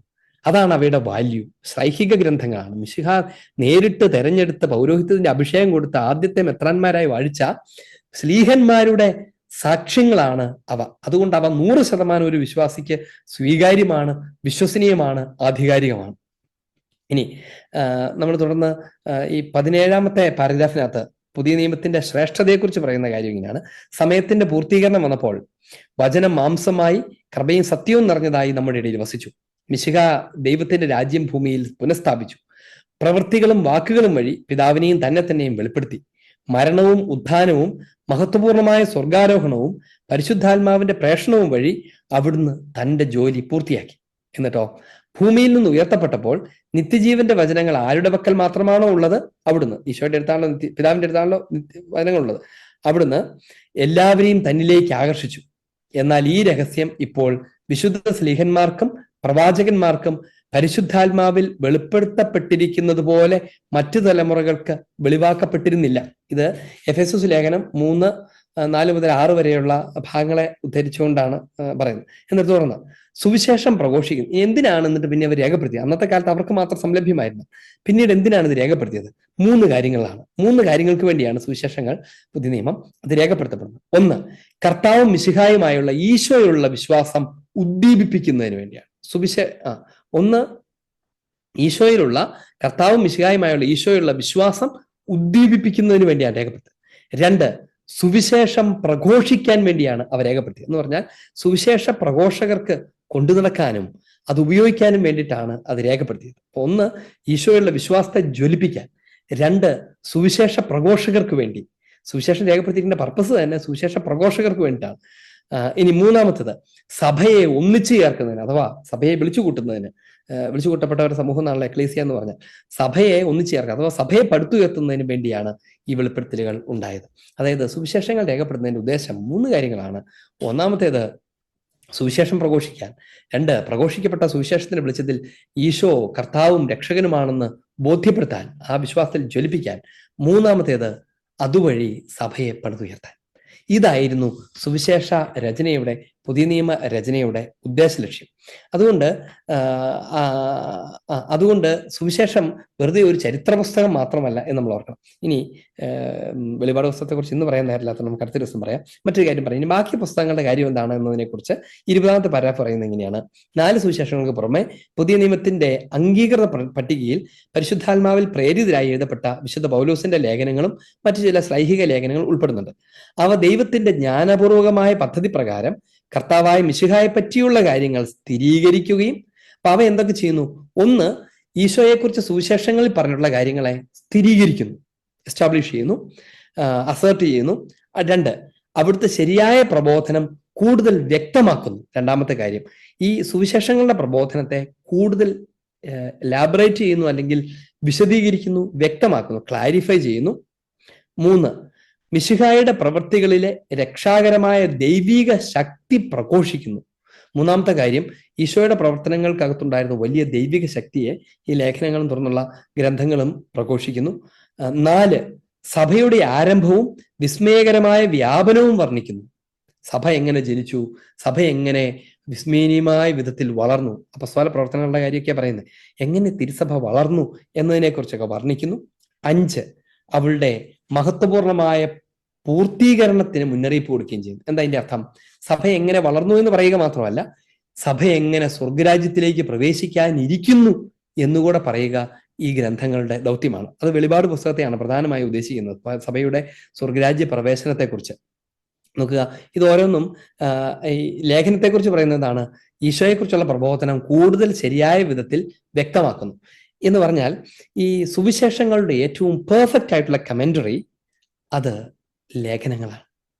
നമുക്ക് ഈ മുകളിൽ ഇരിക്കുന്ന പോലത്തെ കുറേ കമന്ററികൾ നമുക്ക് അവൈലബിൾ ആണ്. ഇത് മാത്രമല്ല, ഇനി ഒത്തിരിയുണ്ട് കമന്ററികൾ അവൈലബിൾ ആണ്. പക്ഷേ ഏറ്റവും നല്ല കമന്ററി അത് ലേഖനങ്ങളാണ്. എന്നാൽ ഇപ്പോൾ ഉദാഹരണത്തിന് മരിച്ചവരുടെ ഉദ്ധാനത്തെക്കുറിച്ച് ഞാൻ സാക്ഷാൽ മുന്തിരിച്ചെടി നിങ്ങൾ അതിന്റെ ശാഖകളുമാണ്. പൗലോസിലെ കൊറിന്തോസുകാരുടെ ലേഖനം 15-ാമത്തെ അധ്യായത്തിൽ വർണ്ണിക്കുകയാണ് ഗോതമ്പ് ചെടി അത് എങ്ങനെ ഗോതമ്പ് മണിയിൽ നിന്ന് വളരുന്നു, എങ്ങനെ തുടങ്ങിയിട്ട് ക്രിസ്തു ശരീരത്തിലേക്ക് ഒട്ടിച്ചേരുന്നതിനെ കുറിച്ചും മാമോദിസയെ കുറിച്ചൊക്കെ പൗലോസ് വിശദീകരിക്കും. അങ്ങനെ ഓരോ ദൈവിക രഹസ്യങ്ങളും ലേഖനകർത്താക്കൾ വിശദീകരിക്കും. കാരണം എന്താണ്? ഈശോയുടെ വാക്കുകളെ വിശദീകരിച്ച് പഠിപ്പിച്ചിരുന്നവരാണ് ഈ ലേഖനകർത്താക്കൾ. അതുകൊണ്ട് ഒരു സുവിശേഷം പഠിക്കാൻ ആഗ്രഹിക്കുന്നെങ്കിൽ ആദ്യം നമ്മൾ ചെയ്യേണ്ടതെന്നറിയോ? ലേഖനം മനസ്സിരുത്തി വായിച്ചു പഠിക്കുക എന്നുള്ളതാണ്. അല്ലാണ്ട് വേറെ കമന്റ് മേടിച്ചു തപ്പാൻ പോകുന്നതിന് മുമ്പ് ആദ്യം ചെയ്യേണ്ടത് സുവിശേഷം വായിച്ചു കഴിഞ്ഞാൽ പിന്നെ ലേഖനം എടുത്ത് വായിക്കുക. കാരണം സുവിശേഷം വായിച്ചിട്ടുള്ള കേട്ടിട്ടുള്ള ജനത്തോട് അവയെ വ്യാഖ്യാനിച്ച് ഈ വിശുദ്ധ ഗ്രന്ഥകർത്താക്കൾ പൗലോസ്ലീഹായും മറ്റ് ശ്ലൈഹിക സഹകാരികളും ഒക്കെ അവർക്ക് നൽകിയിട്ടുള്ള എക്സോർട്ടേഷൻസ്, ഇടയ ലേഖനങ്ങളും വിശദീകരണങ്ങളും ചോദ്യങ്ങളുടെ സംശയങ്ങളുടെ നിവാരണങ്ങളും ഒക്കെയാണ് പിന്നീട് വരുന്നത്. അപ്പൊ അതുകൊണ്ട് അവ സുവിശേഷത്തിന്റെ ഏറ്റവും ബെസ്റ്റ് കമന്ററീസ് ആണ്, ഏറ്റവും നല്ല കമന്ററികളാണ്. അപ്പൊ അത് വായിക്കുന്ന നല്ലതാണ്. ഇനി സഭയുടെ ജീവിതം എങ്ങനെയായിരുന്നു എന്നറിയാനുള്ള ഏറ്റവും നല്ല ഹിസ്റ്റോറിക്കൽ രേഖ അപ്പസ്തോല പ്രവർത്തനങ്ങളാണ്, സ്ലീഹന്മാരുടെ നടപടി പുസ്തകങ്ങളാണ്.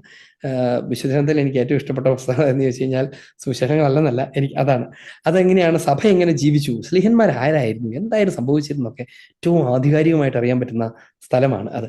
ഇനി അങ്ങനെ ജീവിച്ച സഭ ഇനി എന്ത് സംഭവിക്കാനിരിക്കുന്നു, സഭയുടെ ഡെസ്റ്റിനി എന്താണ്, അതിനെക്കുറിച്ചാണ് വെളിപാട് പുസ്തകം പ്രതീകാത്മകമായി സംസാരിക്കുന്നത്. നമുക്ക് അടുത്തൊരു ദിവസം ഈ വെളിപാട് പുസ്തകത്തെക്കുറിച്ചും കൂടെ എപ്പോഴെങ്കിലും പറയാം എന്ന് ഞാൻ വിചാരിക്കുന്നു. നമ്മുടെ സമയം ഇപ്പോൾ ഒത്തിരി കവർ ചെയ്ത് പോയതുകൊണ്ട് നമുക്ക് ചോദ്യോത്തരങ്ങളിലേക്ക് പ്രവേശിക്കാം.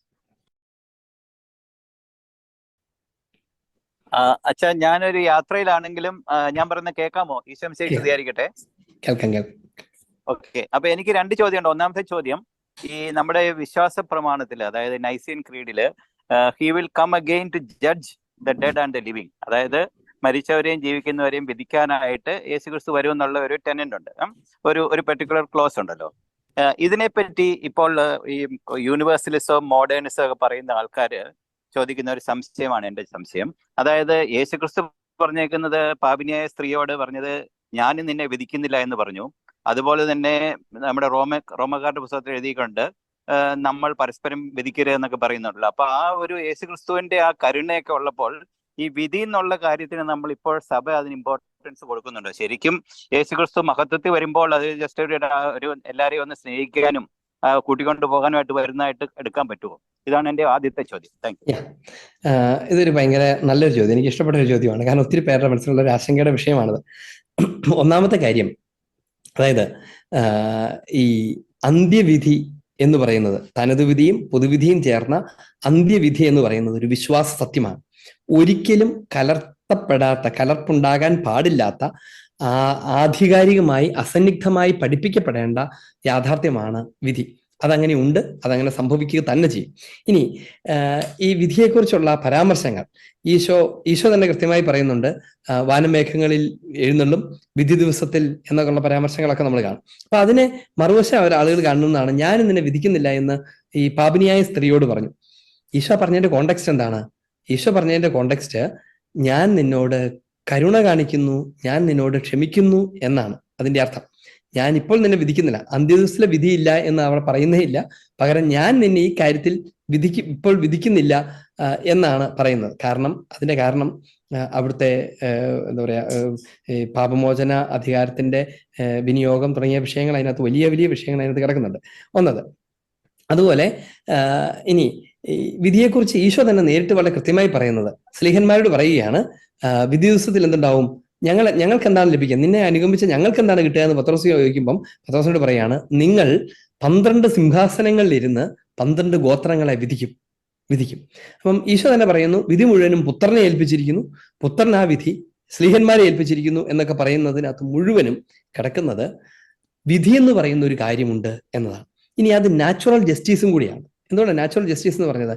അതായത് ഈ ഭൂമിയിൽ വിശുദ്ധിയോടെ ജീവിക്കുന്ന ആളുകളുണ്ട്, പാപത്തിന് വേണ്ടി തന്നെ കച്ചയിട്ട് ഇറങ്ങി ജീവിക്കുന്ന ആളുകളുണ്ട്. ഇവർ രണ്ടുപേരും ഒരുപോലെ കണക്കാക്കപ്പെട്ടാൽ മതിയോ? അത് അനീതിയായി മാറില്ലേ? എന്ന് പറഞ്ഞാൽ തിന്മ ചെയ്ത ഒരാൾക്കും നന്മ ചെയ്ത ഒരാൾക്കും ഒരുപോലെ സ്വർഗം കൊടുത്താൽ അവിടെ അനീതി സംഭവിക്കും. അനീതി ഒരിക്കലും ദൈവത്തിന് ചേർന്നതല്ല. ദൈവം ഒരിക്കലും അനീതി ചെയ്യില്ല. അനീതി ഉണ്ടെങ്കിൽ ദൈവത്തിന് ദൈവമായിരിക്കാൻ കഴിയില്ല. ദൈവം പരിപൂർണ നീതിയാണ്. കാരണം അവിടുന്ന് തന്നെ അരുൾ ചെയ്തു, അനീതി പ്രവർത്തിക്കുന്നവരെ നിങ്ങൾ എന്നിൽ നിന്ന് അകന്നു പോകുവിൻ, അല്ലെ?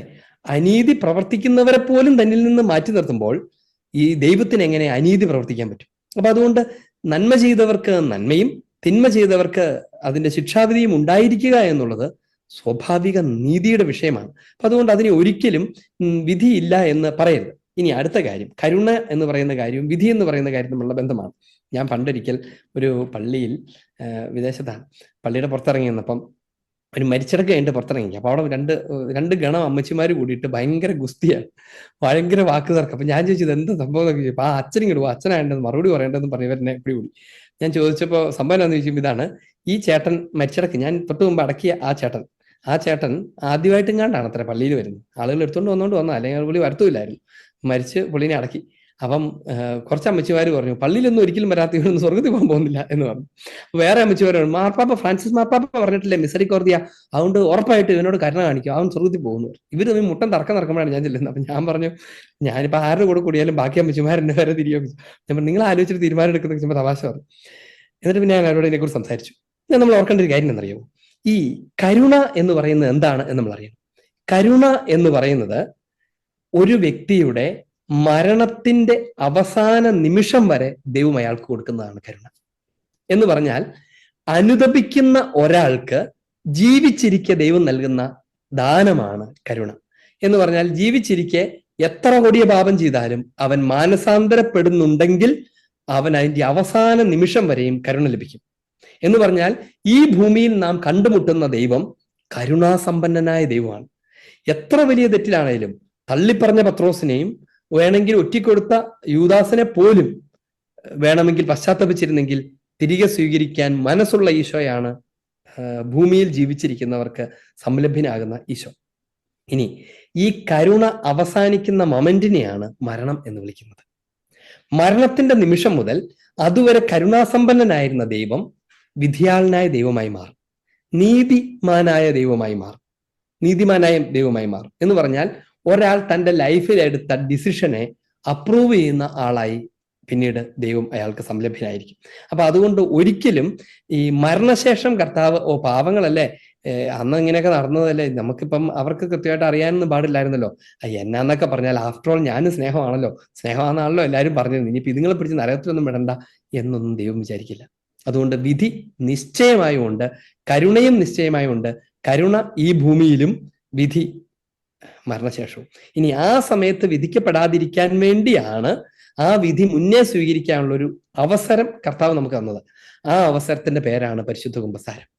പരിശുദ്ധ കുമ്പസാരത്തിൽ ഇരിക്കുന്ന കാർമികൻ വിധിയാളനായ കർത്താവിന്റെ ആൾരൂപമാണ്. അവിടെ അദ്ദേഹം ഒരു ജഡ്ജാണ്. ഞാൻ കുമ്പസാരത്തെക്കുറിച്ച് മുമ്പ് ക്ലാസ്സിലൊക്കെ സംസാരിച്ചു. അദ്ദേഹം അവിടെ ജഡ്ജാണ്. ആ ജഡ്ജിന്റെ അടുത്ത് പോയി ഈ ഭൂമിയിൽ വെച്ച് വിധി തീർപ്പ് നേടിക്കൊള്ളുക. അതുകൊണ്ടാണ് കർത്താവ് തന്നെ പറയുന്നില്ലേ, നിന്നെ രാജാവിന്റെ അടുത്തേക്ക് കൊണ്ടുപോകുന്ന വഴിക്ക് തന്നെ അന്വഞ്ജനപ്പെട്ടുകൊള്ളുക, അല്ലെങ്കിൽ അവൻ നിന്നെ ഏൽപ്പിച്ചു കൊടുക്കും എന്ന് പറഞ്ഞാൽ നീ ആക്രമിച്ചവന്റെ നിലവിളി രാജാവ് നിന്റെ മേൽ ശിക്ഷാവിധിയായി നൽകും. അപ്പൊ അതുകൊണ്ട് അതിനു മുമ്പേ തന്നെ നീ അതിന് വേണ്ടതൊക്കെ ചെയ്തുകൊള്ളുക. അങ്ങനെ ഒരു അവസരം കർത്താവ് നമുക്ക് തരുന്നതാണ് പരിശുദ്ധ കുമ്പസാരം. എന്ന് വെച്ചാൽ വിധി ദിവസത്തിൽ കിട്ടാനുള്ള വിധി അതിനു മുമ്പേ കുറെ കൂടെ സോഫ്റ്റ് ആയിരിക്കുന്ന സമയത്ത് തിരിച്ചു വരാൻ സാധ്യതയുള്ളപ്പോൾ ചെന്ന് മേടിച്ച് പരിഹാരം ചെയ്ത് കർത്താവിന്റെ വഴിയെ നടക്കാനുള്ള മാർഗമാണ് കുമ്പസാരം. അതിനെയും കൂടെ തള്ളിക്കളയുന്ന ഒരാൾക്ക് പിന്നെ കർത്താവിന്റെ കരുണ കിട്ടും എന്ന് വെറുതെ വിചാരിക്കരുത് എന്ന് അവരോട് പറയാം. അച്ഛാ, താങ്ക് യു. വളരെ വ്യക്തമാണ്. പിന്നെ രണ്ടാമത്തെ കാര്യം, ഇതിനെ ഒരു ക്വസ്റ്റ്യൻ ആണോ അതോ കംപ്ലൈന്റ് ആണോ സജഷൻ ആണോ എന്ന് എനിക്കറിയത്തില്ല. എന്തായാലും ഞാൻ പറയുകയാണ്. അച്ഛൻ ഈ ഡിഫറൻസിയേഷൻ പറഞ്ഞല്ലോ, അതായത് ഈ സുവിശേഷങ്ങളും പഴയ നിയമവും തമ്മിലുള്ള ഡിഫറൻസിയേഷൻ എന്റെ ഒരു ഒബ്സർവേഷൻ ആണ്. ഇതൊരു ആരെ പറ്റിയുള്ള കംപ്ലൈന്റ് അല്ല. നമ്മുടെ ഈ കരിസ്മാറ്റിക് ധ്യാനങ്ങളിൽ ഇത് ശരിക്കും all Indians are my brothers and sisters എന്ന് പറഞ്ഞ പോലെ ഓൾ ചാപ്റ്റേഴ്സ് ആർ ദൈവനിവേശിതം എന്നുള്ള ഒരു രീതിയിലാണ് ഒരു ട്രെൻഡ് പോകുന്നത്. ഇടയ്ക്കൊരു കാര്യം പറഞ്ഞോട്ടെ, എല്ലാ ചാപ്റ്ററുകളും ദൈവനിവേശിതമാണ്. അതെ. പക്ഷെ എന്നാലും നമ്മള് പ്രാധാന്യത്തിലും ഉപയോഗത്തിലുമാണ് വ്യത്യാസമുള്ളത്. ഓക്കെ. അപ്പൊ ഞാൻ പറഞ്ഞത് ഇതിന് നമ്മൾ കോൺക്രീറ്റ് ആയിട്ട് സഭ അല്ലെ ബിഷപ്സ് ലെവലില് ഈ കരിസ്മാറ്റിക് റിട്രീറ്റ് നടത്തുന്ന ധ്യാന ഗുരുക്കന്മാർക്കും കൗൺസിലേഴ്സിനും ഒക്കെ ഒരു ഇൻസ്ട്രക്ഷൻ അല്ലെങ്കിൽ ഒരു സർക്കുലർ കൊടുക്കേണ്ടതല്ലേ എന്നുള്ള ഒരു സജഷനാണ്. അവര് ചെയ്യുന്ന നല്ല കാര്യങ്ങളെല്ലാം അപ്രീഷിയേറ്റ് ചെയ്തുകൊണ്ട് ഇതിനൊരു കൂടുതൽ ഒരു പ്രാധാന്യത്തിൽ ഒരു വ്യത്യാസമുണ്ട് സുവിശേഷങ്ങൾക്ക് എന്ന ഒരു കാര്യം നമ്മുടെ സഭയില് നമ്മുടെ പ്രാർത്ഥനാ ഗ്രൂപ്പുകളിലൊക്കെ ഒന്ന് കൊടുക്കേണ്ടത്. കാരണം ഒത്തിരി പേര് ഈ സുവിശേഷപ്പെട്ടി കൺസെപ്റ്റില് കണ്ണടച്ചൊരു വാചകം വായിക്കാൻ ഞാനും പണ്ട് സ്കൂളിൽ പഠിച്ചപ്പോൾ അതൊക്കെ ചെയ്തിരുന്നതാണ്. പക്ഷെ എനിക്ക് പലപ്പോഴും ഈ പഴയ നിയമത്തിലെ പേരുകൾ അല്ലെങ്കിൽ ഈവൻ ഈ മിഡിൽ ഈസ്റ്റേൺ പേരുകൾ എനിക്ക് ഇഷ്ടമില്ലാത്തതുകൊണ്ട് ഞാൻ ഉടനെ ബൈബിൾ മടക്കി വെക്കുമായിരുന്നു. അതുകൊണ്ട് എനിക്ക് എന്നെ സംബന്ധിച്ചോളം അത്ര ബാധിച്ചിട്ടില്ല. പക്ഷെ ഒത്തിരി ആൾക്കാർ ചിലപ്പോൾ ഈ പഴയ നിയമത്തിലെ ഏതെങ്കിലും ഒരു വാചകം കിട്ടി അത് അന്ധമായിട്ട് വിശ്വസിക്കുന്ന അതേപടി അക്ഷരാർത്ഥത്തെ എടുക്കുന്ന ഒരു ട്രെൻഡ് ഉണ്ടോ എന്ന് എനിക്കൊരു സംശയം. അത് നമ്മൾ മാറ്റാൻ വേണ്ടി സഭയുടെ തലത്തിൽ എന്താണ് ചെയ്യേണ്ടത്, എന്താണ് ചെയ്യാൻ പ്ലാൻ ഉള്ളത്? തിരുസഭ എപ്പോഴും അത് ചെയ്തുകൊണ്ടും ഇരിക്കുന്നുണ്ട്, ചെയ്യാൻ ശ്രമിക്കുന്നുമുണ്ട്. ഇപ്പോൾ നമ്മുടെ ആരാധനാക്രമത്തിലൊക്കെ ആണെങ്കിൽ നമ്മളെപ്പോഴും വായിക്കുന്നത് സുവിശേഷത്തിന് പ്രാധാന്യം കൊടുത്ത്, ലേഖനങ്ങൾക്ക് പ്രാധാന്യം കൊടുത്ത്, അങ്ങനെയാണല്ലോ ചെയ്തുകൊണ്ടിരിക്കുന്നത്. അപ്പം അത് തന്നെയാണ് അതിന് പുറത്തുള്ള സുവിശേഷ പങ്കുവയ്ക്കൽക്കകത്ത് നടത്തേണ്ടതൊക്കെ. അപ്പം അങ്ങനത്തെ ഒരു നിർദ്ദേശമാണ് കൊടുക്കുന്നതും നമ്മൾ സെമിനാരികളിലൊക്കെ പഠിക്കുന്നതും അങ്ങനെയൊക്കെ തന്നെയാണ്. പക്ഷെ കുറച്ചുകൂടി ഈ കാര്യത്തിൽ ശ്രദ്ധ കൊടുക്കുന്ന എപ്പോഴും ഉചിതമാണ്. പഴയ നിയമ പ്രാധാന്യം എടുത്തു കളയാതെയും എന്നാൽ പ്രഘോഷണങ്ങൾക്കും പ്രബോധനത്തിനും സുവിശേഷത്തെ കേന്ദ്രമാക്കിക്കൊണ്ടുമാണ് അങ്ങനെ ചെയ്യേണ്ടത്. ശംശിയയ്ക്ക് സ്തുതിയായിരിക്കട്ടെ. അച്ഛാ, വിശുദ്ധ ലൂക്കായുടെ സുവിശേഷത്തില് മറിയത്തിന്റെ സ്തോത്രഗീതം, അതുപോലെ യേശുവിന്റെ ജനനത്തെ കുറിച്ചുള്ള അറിയിപ്പ്, സ്നാപക യോഹന്നാന്റെ ജനനത്തെ കുറിച്ചുള്ള അറിയിപ്പ്, അങ്ങനെയൊക്കെ ഉണ്ടല്ലോ. അപ്പൊ പരിശുദ്ധ അമ്മയെ പറ്റി വിശുദ്ധ ലൂക്കാസ്ലീഹ പരിശുദ്ധ അമ്മയിൽ നിന്ന് തന്നെ കേട്ട കാര്യങ്ങളാണോ എഴുതിയിരിക്കുന്നത്, മറിയത്തിന്റെ എല്ലാ കാര്യങ്ങളും? അങ്ങനെയാണ് പാരമ്പര്യങ്ങൾ. ഇപ്പൊ ലൂക്കാസ്ലീഹ തന്നെ എല്ലാം സൂക്ഷ്മമായി പരിശോധിച്ചു എന്നൊക്കെ പറയുമ്പം അതിനകത്ത് പിന്നെ വിശുദ്ധ ലൂക്കായ്ക്ക് മാതാവിനോടൊരു പ്രത്യേക ബന്ധം ഉണ്ടായിരുന്നെന്നും ലൂക്കായുടെ ചിത്രങ്ങൾ മാതാവിന്റെ ഏറ്റവും കൂടുതൽ ചിത്രങ്ങൾ വരച്ചിട്ടൊക്കെ ഉള്ളത് ലൂക്കാസ്ലീഹയ്ക്കാണല്ലോ. അപ്പം അത് മാതാവിൽ നിന്ന് നേരിട്ട് കേട്ട കാര്യങ്ങളുടെ വെളിച്ചത്തിലും കൂടിയാണ് അതിനെ ദൈവശാസ്ത്രപരമായി രേഖപ്പെടുത്തിയിരിക്കുന്നത് എന്ന് തന്നെ ഉള്ള പാരമ്പര്യങ്ങളുണ്ട്. അങ്ങനെ തന്നെ വേണം മനസ്സിലാക്കാനും എന്നാണ് അതിനെക്കുറിച്ച് വളരെ ഷോർട്ടായിട്ട് പറയാൻ പറ്റത്തുള്ളൂ. ഈ വിഷയത്തിൽ നിങ്ങൾക്ക് കൂടുതൽ റെയ്മണ്ട് ഡി ബ്രൗണിന്റെ ഒരു മിശിഹായുടെ ജനനം എന്ന് പറയുന്ന ഒരു പുസ്തകമുണ്ട്. ആ പുസ്തകം മേടിക്കാൻ കിട്ടുമെങ്കിൽ ഈശോയുടെ ജനനത്തെക്കുറിച്ചുള്ള കുറെ ചരിത്രപരവും ഒക്കെയായ വിവരണങ്ങൾ, അവയുടെ വാസ്തവികത തുടങ്ങിയ കാര്യത്തെക്കുറിച്ച് വായിക്കാൻ പറ്റും. സ്തുതിയായിരിക്കട്ടെ അച്ഛാ. എനിക്ക് 2 ചോദ്യം ഉണ്ടായിരുന്നു. അപ്പൊ അച്ഛനെ ഓർത്തിരിക്കുവോ? ഒന്ന്, ഡെയിലി മെഡിറ്റേഷൻ ഒക്കെ ചെയ്യുമ്പോൾ വരുന്ന വായനയിലൊക്കെ കുർബാനയുടെ വായനയിലാണ് ഈ ദിവസങ്ങളിൽ ലത്തീൻ റീതിയിലുള്ള കുർബാനയിലെ ലോകാന്ത്യത്തെ കുറിച്ചൊക്കെയാണ്. അപ്പൊ യേശു അങ്ങനെ പറയുന്നുണ്ട്, തന്റെ ജീവൻ നിലനിർത്താൻ പരിശ്രമിക്കുന്നവർ അത് നഷ്ടപ്പെടുത്തും, എന്നാൽ തന്റെ ജീവൻ നഷ്ടപ്പെടുത്തുന്നവൻ അത് നിലനിർത്തും. ഞാൻ നിങ്ങളോട് പറയുന്നു, അന്ന് രാത്രി ഒരു കട്ടില് 2 പേരുണ്ട്, ഒരാളെ തിരഞ്ഞെടുക്കും, ഒരാൾ എടുക്കപ്പെടും, മറ്റേ ആള് എടുക്കപ്പെടുകയല്ല, ശേഷിക്കും. 2 സ്ത്രീകളിൽ നിന്ന് ഒരാൾ എടുക്കപ്പെടും, ഒരാള് ശേഷിക്കും. അപ്പൊ അപ്പസ്വലന്മാര് ചോദിക്കുകയാണ് എവിടേക്കെന്ന്. ഈശോ ഉത്തരമായിട്ട് പറയുന്നത് ഇങ്ങനെയാണ്. അതിന് ഉത്തരം പറഞ്ഞില്ല. ഈശോ പറയാണ്, ശവം എവിടെയോ അവിടെ കഴുകന്മാർ വന്നുകൂടുമെന്ന്. അതിനുള്ള ഉത്തരമല്ലല്ലോ. അപ്പൊ അതിനൊരു സംശയം വന്നത് എന്താ അങ്ങനെ പറഞ്ഞെന്ന്. വേറൊന്ന് പറയാമോ? ഇപ്പൊ അടുത്തത് ഇന്നത്തെ ഇന്ന് ഞാൻ പഠിപ്പിക്കുമ്പോ അച്ഛൻ പറഞ്ഞ കാര്യങ്ങളോടൊപ്പം 4 സുവിശേഷങ്ങളുണ്ട്. എനിക്ക് ഇങ്ങനെ വന്നു, അത് ശരിയാണോ? ഞാൻ പറഞ്ഞു പഠിപ്പിക്കാറുണ്ടത്. അഡൽട്ടറി കാറ്റഗിസ്റ്റ് ആണ് ഇപ്പൊ മെയിൻ ആയിട്ട്. അപ്പൊ അതില് 4 പേര്, ഇപ്പൊ അച്ഛൻ പറഞ്ഞ കാര്യങ്ങൾ 4 പേരോട് എഴുതാൻ പറയുകയാണെങ്കിൽ എല്ലാരും എഴുതുന്നത് ശരിയായിരിക്കും അച്ഛൻ പറയുന്നത്, പക്ഷെ എല്ലാം ഉണ്ടാവുകയല്ല ഒരാളുടെ എഴുത്തില്. അപ്പൊ 4 പേരെഴുതുമ്പം എല്ലാ പോയിന്റും ഉണ്ടാവും.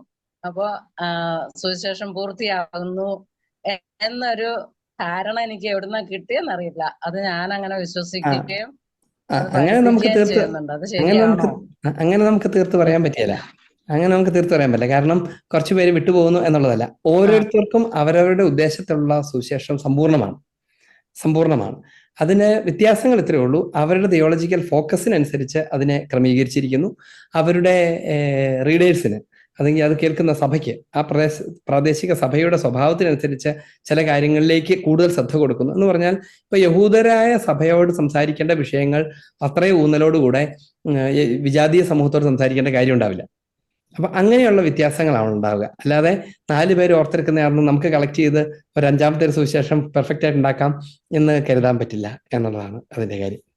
പിന്നെ ലോകാവസാനത്തെക്കുറിച്ചുള്ള പരാമർശങ്ങൾക്കകത്ത് ഒത്തിരി അർത്ഥങ്ങളുണ്ട്. അതിനകത്ത് ചില കാര്യം ഹിസ്റ്റോറിക്കലായിട്ട് പറയാമെന്ന് സിസ്റ്റർ പറഞ്ഞ പോലത്തെ കാര്യങ്ങൾ എന്ന് പറഞ്ഞാൽ, ഈശോ ഉദ്ദേശിക്കുന്ന ചിലപ്പം ഒരു കാര്യം ഇങ്ങനെ പറഞ്ഞു വരുന്ന ഇടയ്ക്കുള്ള ഒരു കണക്റ്റിംഗ് ഏരിയ ചിലപ്പോൾ അവരത് മിസ് ചെയ്തിട്ടുണ്ടാവാം. അപ്പോൾ അതുകൊണ്ടാണ് നമുക്ക് വളരെ പെട്ടെന്ന് ഇതിന്റെ മറുപടിയാണോ ഇത്, എവിടേക്ക് എടുക്കപ്പെടും എന്ന് ചോദിക്കുമ്പം അതിന്റെ മറുപടി ആണോ ഈ പറഞ്ഞത് എന്ന് നമുക്ക് സംശയം തോന്നാണ്. പക്ഷേ അതിന്റെ മുഴുവനും ഉള്ള പരാമർശ വിഷയം മുഴുവനും എന്താന്ന് വെച്ച് കഴിഞ്ഞാൽ, ഈ തിന്മ നിറഞ്ഞ സ്ഥലങ്ങളിലേക്ക് അല്ലെങ്കിൽ തിന്മയുടെ കൂട്ടായ്മയിലേക്ക് ആളുകൾ ധാരാളമായി കൂട്ടിച്ചേർന്നുകൊണ്ടിരിക്കും. ആ നേരത്ത് ആ കൂട്ടത്തിൽ നിൽക്കുന്നവരൊക്കെ തിന്മയുടെ കൂട്ടത്തിൽ തന്നെ വിധിക്ക് വിധേയരായി തീരും എന്ന വിഷയങ്ങളൊക്കെയാണ് ഈശോ മൊത്തത്തിൽ സംസാരിച്ചുകൊണ്ടിരിക്കുന്നത്. അതുകൊണ്ടാണ് ശവമുള്ളടുത്ത് കഴുകന്മാർ വന്നുകൂടും എന്ന് പറയുന്നത്. എവിടെയാണോ തിന്മയുള്ളത് ആ തിന്മയിലേക്ക് ആളുകൾ ആകർഷിക്കപ്പെടും. എവിടെയാണോ രക്ഷയുള്ളത് അവിടേക്ക് രക്ഷ പ്രാപിക്കേണ്ടവർ ആകർഷിക്കപ്പെടും എന്ന് തുടങ്ങുന്ന കാര്യങ്ങൾ. ഇതെല്ലാം കൂടി സമഗ്രമായി യുഗാന്ത്യത്തെക്കുറിച്ചുള്ള കർത്താവിന്റെ പ്രബോധനങ്ങളുടെ ഭാഗമാണ്. ഞാൻ യുഗാന്ത്യത്തെക്കുറിച്ചുള്ള ക്ലാസ്സുകളിൽ ഈ പറഞ്ഞ ഭാഗങ്ങളെ കണക്ട് ചെയ്തിട്ട് ഡീറ്റെയിൽ ആയിട്ട് നേരെ സംസാരിച്ചിട്ടുണ്ട്. നമുക്കിനി പിന്നീട് കുറച്ച് കഴിയുമ്പം ഇത്തരം പർട്ടിക്കുലർ വിഷയങ്ങൾ, ഓരോ പർട്ടിക്കുലർ വിഷയങ്ങൾ എടുത്തും ടെക്സ്റ്റ് ഭാഗങ്ങൾ എടുത്തിട്ടും പറയാനായിട്ട് പിന്നീട് ശ്രമിക്കുകയും ചെയ്യാം. തൽക്കാലം ഇത്തരം കാര്യം മാത്രം ഓർത്തിരിക്കും. ഈ കർത്താവിന്റെ ഫോട്ടോസിലെല്ലാം ചെറിയ വിരലും മോതിര വിരലും ഇങ്ങനെ താഴ്ത്തി വെച്ചിട്ടാണ് എല്ലാം കാണിക്കുന്നത്. പിന്നെ ചില ക്രൂശിത രൂപത്തിലും അങ്ങനെ തന്നെയാണ്. അതെന്തുകൊണ്ട്? അതെന്തുകൊണ്ടാണെന്ന് ചോദിച്ചാൽ അതിന് ചരിത്രപരമായ യാതൊരു കാരണവുമില്ല. എന്ന് പറഞ്ഞാൽ ഈശോ ഒരിക്കലും ഒരു ഫോട്ടോയ്ക്ക് പോസ് ചെയ്തിട്ടില്ല എന്ന് നമുക്കറിയാം. അപ്പോൾ ഈശോയുടെ ചിത്രങ്ങളെല്ലാം തന്നെ ചിത്രകാരന്മാരുടെ ഭാവനയിലുള്ളത്. പിന്നീട് അവർ ആ ഭാവനയ്ക്ക് ഉപയോഗിച്ചത് എന്തൊക്കെയാണെന്ന് ചോദിച്ചു കഴിഞ്ഞാൽ, അവര് കണ്ടിട്ടുള്ള ഈശോയുടെ ഒരു മുഖഭാവം, ആ നാട്ടിൽ ജെറുസലേമിൽ ജീവിച്ചിരുന്ന ഒരു യഹൂദ യുവാവിന്റെ രൂപം, അന്നത്തെ കാലത്തിന്റെ പ്രത്യേകതകൾ തുടങ്ങിയവയൊക്കെ അതിനെ ഉപോത്ബലകമായി ഉപയോഗിച്ചിട്ടുണ്ട്. പിന്നെ നമുക്ക് കുറച്ചുകൂടെ കോൺക്രീറ്റ് ആയിട്ടുള്ള ഒരു കാര്യം ഈശോയുടെ മുഖസാദൃശ്യത്തെക്കുറിച്ച് കിട്ടാവുന്നത് ടൂറിനിലെ തിരുക്കച്ചയുമായി ബന്ധപ്പെട്ടതാണ്. അതിനകത്ത് ഈശോയുടെ രക്തം കലർന്ന മുഖത്തിന്റെ നെഗറ്റീവ് പ്രിന്റ് പതിഞ്ഞിട്ടുണ്ട്. അതിനെ പോസിറ്റീവ് ആക്കുമ്പോൾ ഒരു ഫേസ് നമുക്ക് കാണാൻ പറ്റും. അപ്പൊ അതും പലരുടെയും ചിത്രരചനകൾക്ക് ഉപയോഗിച്ചിട്ടുണ്ട് എന്നുള്ളതാണ്. ഇനി രണ്ടാമത്, ഈശോ ഏത് വിധത്തിൽ നിൽക്കുന്നതായി കാണപ്പെടുന്നു എന്ന് ചോദിച്ചാൽ അതിന്റെയൊക്കെ സിമ്പിൾ ഉദ്ദേശം ആ ചിത്രകാരന്റെ ഭാവന എന്നാണ്. അപ്പൊ അതുകൊണ്ട് ഈശോ അനുഗ്രഹിക്കുന്ന ഈശോ ആയിട്ട് കാണപ്പെടുന്നു എന്നാണ് അതിന്റെ അർത്ഥം. എന്ന് പറഞ്ഞാൽ ഇങ്ങനെ അനുഗ്രഹിക്കുന്ന വിധത്തിൽ നിൽക്കുന്നു എന്നാണ്.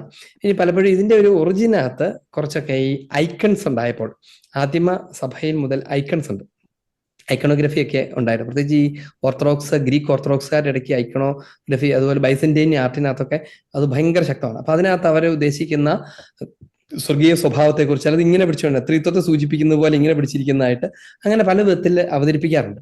അവയൊക്കെ ഒരു കലാകാരന്റെ ഭാവന എന്നതിൽ കവിഞ്ഞ് അതിനൊരർത്ഥം ഇല്ല എന്നതാണ് സത്യം. കാരണം അവയൊക്കെ പിന്നീട് വരച്ച ചിത്രങ്ങളുമാണല്ലോ. അപ്പൊ അവര് കൊടുക്കുന്ന അർത്ഥം മാത്രമേ അതിനുള്ളൂ. താങ്ക് യു അച്ഛാ. ഒരു കാര്യം കൂടി ചോദിക്കട്ടെ. ഈ വിവാഹ വിരുന്നിനെ സദ്യക്ക് ഇരിക്കുന്ന സമയത്ത് വിവാഹ വസ്ത്രം ഇല്ലാത്തവരെ പുറത്താക്കി എന്ന് പറഞ്ഞല്ലോ. അപ്പൊ പിന്നെ എങ്ങനെയാ അവർ അകത്ത് കയറിയത്? ഈ ഉദാഹരണത്തെക്കുറിച്ച് അതിനെക്കുറിച്ച് ഞാൻ പിന്നീട് ഒരിക്കലും വിശദമായി സംസാരിക്കണമെന്ന് വിചാരിച്ചിരുന്നു. ഏതായാലും ചോദിച്ച ഭാഗം മാത്രം പറയാം. അതെന്താണത്? രാജാവ് വിരുന്നൊരുക്കുമ്പം 2 തരം ക്ഷണങ്ങൾ അവർക്കുണ്ട്. ആദ്യം ഈ പോയിട്ട് വിളിക്കും, വിരുന്ന് ഇന്ന ദിവസം ഉണ്ട്, വിരുന്നിന് വരണമെന്നൊക്കെ പറയും. രണ്ടാമത് വിരുന്ന് ഒരുവിധം തയ്യാറായി കഴിയുമ്പോഴേക്കും ഭൃത്യന്മാരെ ഇങ്ങനെ അയക്കും, അവർ പോയിട്ട് കൂട്ടിക്കൊണ്ടുവരാൻ വേണ്ടി പോകും, ഇമ്മീഡിയറ്റ് ക്ഷണത്തിന് പോകും.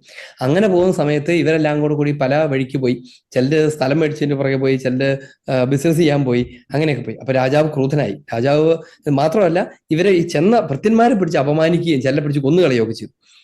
അപ്പൊ രാജാവ് ക്രൂധനായി. രാജാവ് എന്ത് ചെയ്തു? രാജാവ് ആദ്യം ആ നഗരം മുഴുവനും കത്തിച്ചു കളഞ്ഞു. എന്നിട്ട് ഭൃത്യന്മാരോട് പറഞ്ഞു, നിങ്ങൾ പോയിട്ട് തെരുവീതിയിലുള്ളവരൊക്കെ ചുമ്മാ കാണുന്നവരൊക്കെ പിടിച്ചോണ്ട് പോരാ, നേരത്തെ വിളിച്ചോരുന്നല്ല, ചുമ്മാ വിളിച്ചോണ്ട് പോരാ. അവരെ കൊണ്ടുവന്ന് ഈ വിരുന്നുശാല നിറഞ്ഞു. ഇനി എന്താണ് ഇതിനകത്ത് കോണ്ടെക്സ്റ്റ്? ആരാണ് ഈ വിളിക്കുന്ന രാജാവ്? ആരാണ് ഈ ക്ഷണിക്കപ്പെട്ടവർ? രാജാവ് ദൈവമാണ്. ഈ മുന്നേ ക്ഷണിക്കപ്പെട്ട വിവാഹ വിരുന്നിന് വേണ്ടി ഒരുക്കപ്പെട്ട് കാത്തിരിക്കുന്ന ആളുകൾ യഹൂദരാണ്. എന്ന് പറഞ്ഞാൽ യഹൂദരോടാണ് ഈ വചനം അല്ലെങ്കിൽ മിശിഹായുടെ വിരുന്നിനെ കുറിച്ചുള്ള വാഗ്ദാനം ആദ്യം നൽകപ്പെടുന്നത് യഹൂദർക്കാണ്. ആ നൽകപ്പെട്ടവര് മിശിഹ വന്നപ്പോൾ എന്ത് ചെയ്തു, അഥവാ മിശിഹായുടെ വിരുന്ന് ഒരുക്കിയപ്പോൾ എന്ത് ചെയ്തു, അവരതിൽ വിശ്വസിക്കാതെ അവരവരുടെ വഴിക്ക് പോയി. അപ്പോൾ അങ്ങനെ പോയപ്പോൾ രാജാവ് എന്ത് ചെയ്തു, ദൈവം എന്ത് ചെയ്തു, ദൈവം വിജാതീയരെ ക്ഷണിച്ചു എന്നാണ് ഈ പറയുന്നത്. അതായത് വിജാതീയരുടെ കോളാണ് അവിടുത്തെ വിഷയം. വിജാതീയരെ ക്ഷണിച്ചു. വിജാതീയര് അങ്ങനെ ഒരുക്കപ്പെട്ടവരൊന്നുമല്ലോ വിരുന്നെടുക്കപ്പെട്ടു. അതുങ്ങൾ പാവങ്ങൾ അവിടെ ഇവിടെയൊക്കെ നടന്ന ആളുകൾ, അവരെ എല്ലാം വിളിച്ചു. അങ്ങനെ വിരുന്നുശാല അതിഥികളെ കൊണ്ട് നിറഞ്ഞു. അടുത്തത് അവരെ സന്ദർശിക്കാൻ രാജാവ് എഴുന്നള്ളുന്ന സമയത്താണ് ഒരാൾ മാത്രം വിവാഹവസ്ത്രം ധരിക്കാതെ ഇരിക്കുന്നു. ഇതെന്ത് പരിപാടിയാണ് എന്ന് നിങ്ങൾ വിചാരിക്കും. ഇനി ഇതിന്റെ ഹിസ്റ്റോറിക്കൽ ബാക്ക്ഗ്രൗണ്ട് എന്നാന്ന് വെച്ച് കഴിഞ്ഞാൽ, ഈ വിവാഹവസ്ത്രം ചുമ്മാ കൊടുക്കുന്നതാണ്. ഈ കയറി വരുമ്പോൾ തന്നെ വിവാഹവസ്ത്രം, അല്ലാണ്ട് ഈ ഇവിടെ കിടക്കുന്ന ഭിക്ഷക്കാരും വികലാംഗരും ഒക്കെ വിവാഹവസ്ത്രം പിടിച്ചോണ്ട് നല്ല ഇരിക്കുന്നത്. അപ്പം രാജാവിന്റെ വിരുന്നായതുകൊണ്ട് അതിൽ പ്രവേശിക്കുന്നവർക്ക് ഈ വിവാഹത്തിന്റെ ഒരു വസ്ത്രമൊക്കെ ധരിച്ച് അത് ഇട്ടാണ് അവരിയ്ക്കുന്നത്. പക്ഷേ ഇവിടെ ഒരാൾ മാത്രം എന്ത് ചെയ്യുന്നു, ആൾ ഇതൊന്നും ഇല്ലാണ്ട് ചുമ്മാ വന്ന പോലെ അങ്ങ് കയറിയിരിക്കുന്നു. ഇതാണ് രാജാവിനെ കോപാകുലനാക്കി. നിങ്ങളൊന്ന് ആലോചിച്ച് നോക്കുക. ഉദാഹരണത്തിന് പ്രധാനമന്ത്രിയുടെ വിരുന്നിന് നിങ്ങൾ ക്ഷണിക്കപ്പെട്ടു. അപ്പൊ കയറുന്നിടത്ത് നിങ്ങൾക്കൊരു ഇടേണ്ട കോട്ട് സൂട്ടൊക്കെ വെച്ചിട്ടും തരുന്നതും ചെയ്യുന്നുണ്ട്. അതൊന്നും മേടിക്കാണ്ട് ചുമ്മാ ഒരാൾ കയറി ചെല്ലും. ഇയാൾ അങ്ങനെ കയറി ചെല്ലും. ഇനി എന്താണ് ഈ പറഞ്ഞ വിവാഹവസ്ത്രം?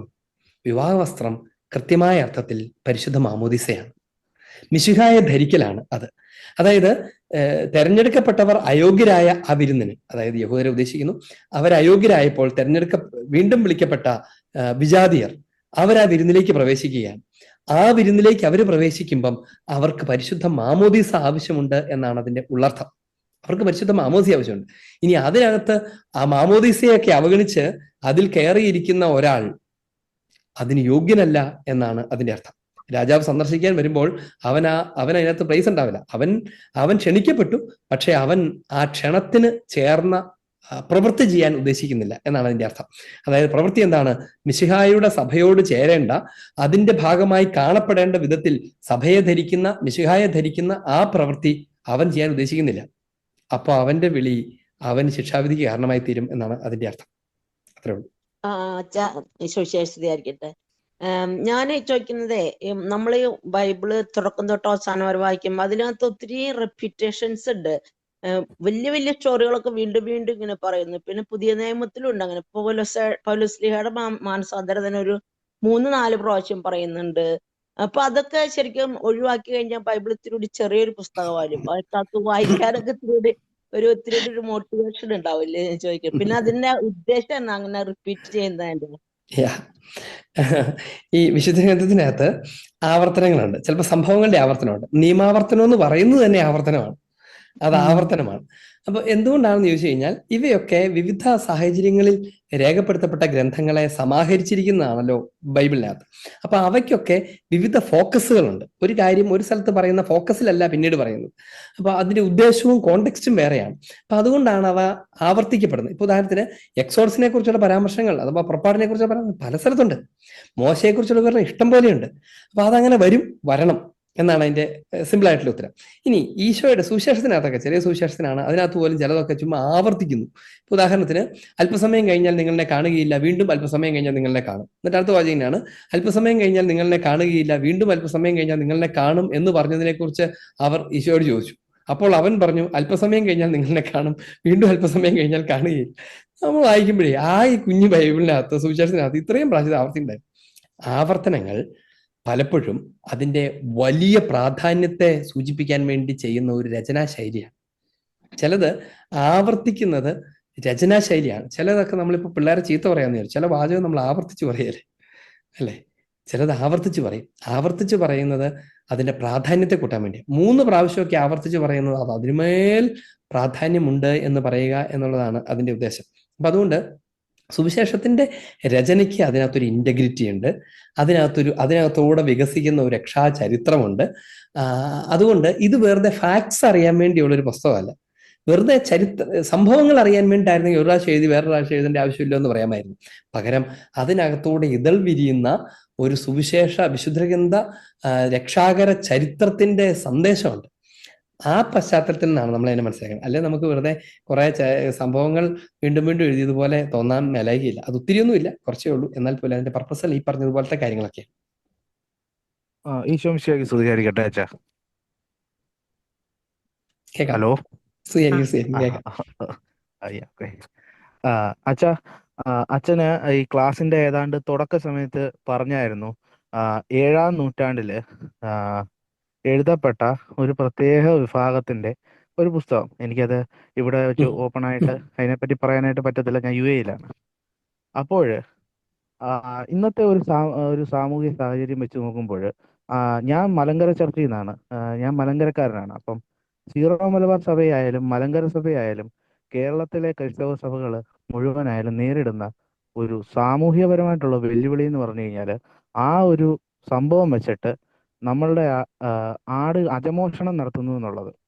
അത് ഡയറക്റ്റ് ആയിട്ട് ഉള്ളതിനെക്കാട്ടിലും ഇൻഡയറക്റ്റ് ആയിട്ട് അതിനൊരു സ്നേഹത്തിന്റെ ഒരു വിവാഹത്തിന്റെ അല്ലെങ്കിൽ ഒരു റിലേഷൻഷിപ്പിന്റെ ഒരു പേരിൽ അങ്ങനെ ഒരു മാറ്റം നടക്കുന്നുണ്ട്. ഞാൻ എല്ലാവർക്കും അത് ബോധ്യമായിട്ടുണ്ടെന്ന് ഞാൻ കരുതുന്നു.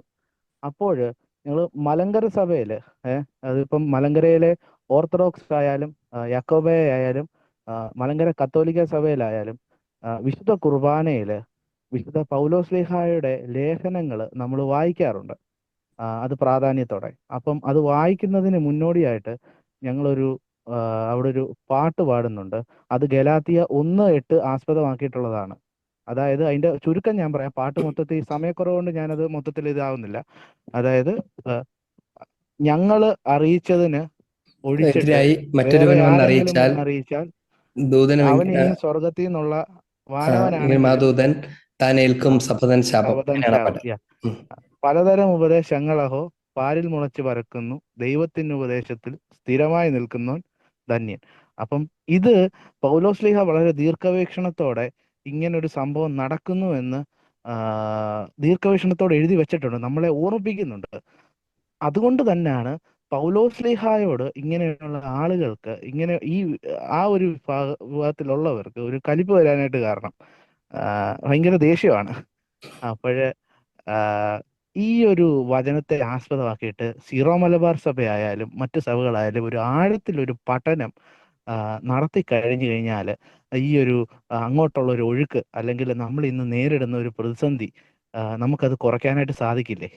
അതിനോടൊപ്പം തന്നെ എനിക്ക് 1-2 ചോദ്യങ്ങളോടുണ്ട്, അത് അച്ഛൻ ഉത്തരം പറഞ്ഞിട്ട് എനിക്ക് സമയം തന്നാൽ മതിയാവും. ശരിയാണത്. അതായത് ഈ 2 കോണ്ടെക്സ്റ്റുകളിലാണ് പൗലോസ്ലീഹ വഴി തിരുവചനം ഇങ്ങനെ ഒരു വാണിംഗ് തരുന്നത്. ഒന്ന് പാഷണ്ഡതകളാണ്, അതായത് പലതരത്തിലുള്ള സുവിശേഷ വിരുദ്ധമായ ഉപദേശങ്ങൾ നൽകുന്ന ആളുകൾ നിങ്ങളുടെ ഇടയിൽ തന്നെ ഉണ്ടാകും എന്ന് പറയുന്ന കാര്യം. രണ്ടാമത്തേത്, കാലഘട്ടത്തിന്റെ ചരിത്രത്തിൽ എപ്പോഴും ഇപ്പൊ ഈ പറഞ്ഞതുപോലത്തെ മതങ്ങൾ പോലെയുള്ള സംഭവങ്ങളൊക്കെ വളർന്നു വരുന്നത് ഈ ഒരു പശ്ചാത്തലത്തിൽ തന്നെയാണ്. നമ്മൾ ശരിക്കും ഈ കാര്യത്തെക്കുറിച്ച് ആളുകളെ ബോധ്യപ്പെടുത്തേണ്ടതാണ്. ഞാനും അത് പരമാവധി ചില സ്ഥലങ്ങളിലൊക്കെ ഈ വിഷയം സംസാരിക്കാൻ ശ്രമിക്കാറുമുണ്ട്. അങ്ങനെ നമ്മളത് കുറച്ചുകൂടെ കൂടുതലായിട്ട് സംസാരിക്കേണ്ടതാണ്. അത് ചെറുപ്പത്തിൽ തന്നെ സംസാരിച്ച് നേരത്തെ ബോധ്യപ്പെടുത്തിയാൽ ഇത് കാണുമ്പോൾ അവർക്ക് ശരിയാണല്ലോ, ഇത് നേരത്തെ പറഞ്ഞിട്ടുള്ള കാര്യമാണല്ലോ എന്ന് ബോധ്യപ്പെടും. തീർച്ചയായിട്ടും അതെ, അത് പൂർണ്ണമായി യോജിക്കേണ്ട കാര്യം തന്നെയാണ്. നമ്മളൊക്കെ പൊതുവിൽ പുറത്ത് പറയണേക്കാൾ ഒത്തിരി കൂടുതൽ ഈ സംഭവം നടക്കുന്നുണ്ട്. അതായത് കുഞ്ഞുങ്ങളെ വഴിതെറ്റിക്കുകയും ഒക്കെ ചെയ്യുന്ന ധാരാളം സംഭവങ്ങൾ നടക്കുന്നുണ്ട്.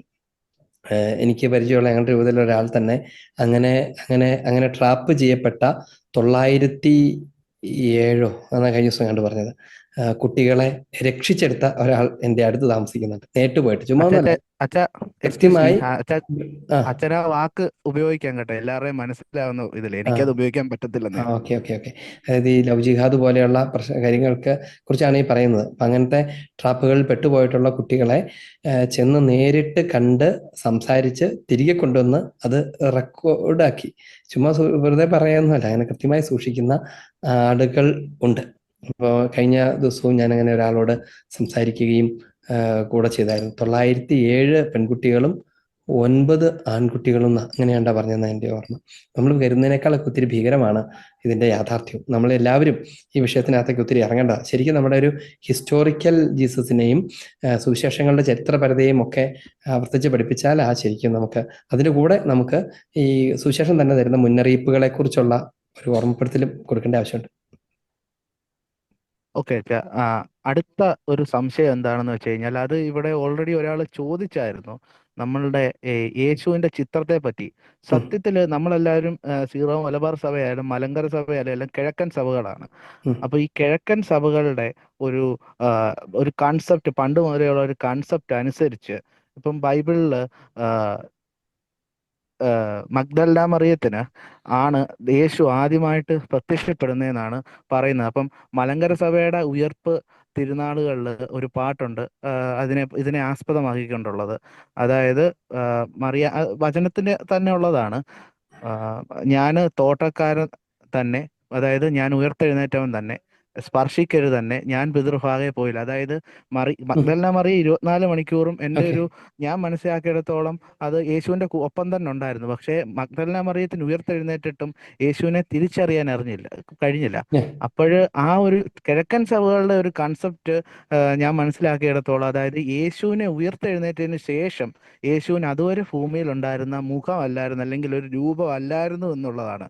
അതുകൊണ്ട് കിഴക്കൻ സഭകള് എന്താ പറയാ, ഒന്നുകില് രൂപമില്ലാത്ത, ക്രൂശിത രൂപമില്ലാത്ത സ്ലീബായോ അല്ലെങ്കിൽ ഈസ്റ്റേൺ ഓർത്തഡോക്സ് സഭകൾ ഐക്കണായിട്ടോ മാത്രമേ യേശുവിനെ റെപ്രസെന്റ് ചെയ്യത്തുള്ളൂ.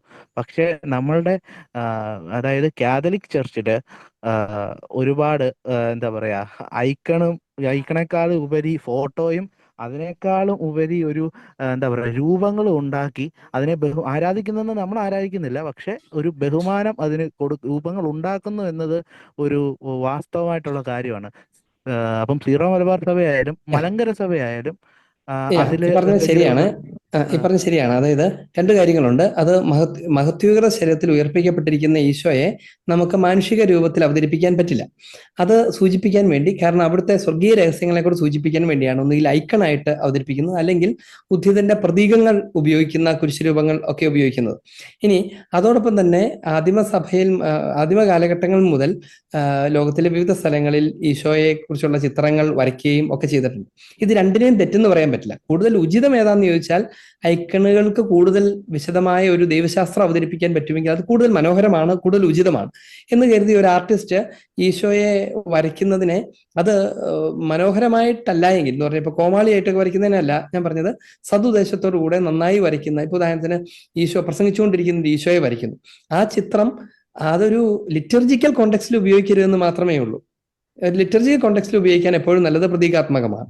അല്ലാത്ത സമയങ്ങളിലൊക്കെ അത് ആളുകളെ അത്തരത്തിലുള്ള ഒരു അന്തരീക്ഷത്തിലേക്ക് കൊണ്ടുപോകാനും അവരെ അവരുടെ ഭാവനയിൽ പോലും സഹായിക്കാനും ഒക്കെ ഒത്തിരി സഹായിക്കും എന്നതൊരു സത്യമാണ്. അപ്പൊ അതുകൊണ്ട് ഈ കലാരൂപങ്ങളിലൂടെ സേക്രഡ് ആർട്ട് എന്ന് പറയുന്നത് ഒരു പ്രോത്സാഹനീയമായ കാര്യമായിട്ട് നമുക്ക് കണക്കാക്കാം.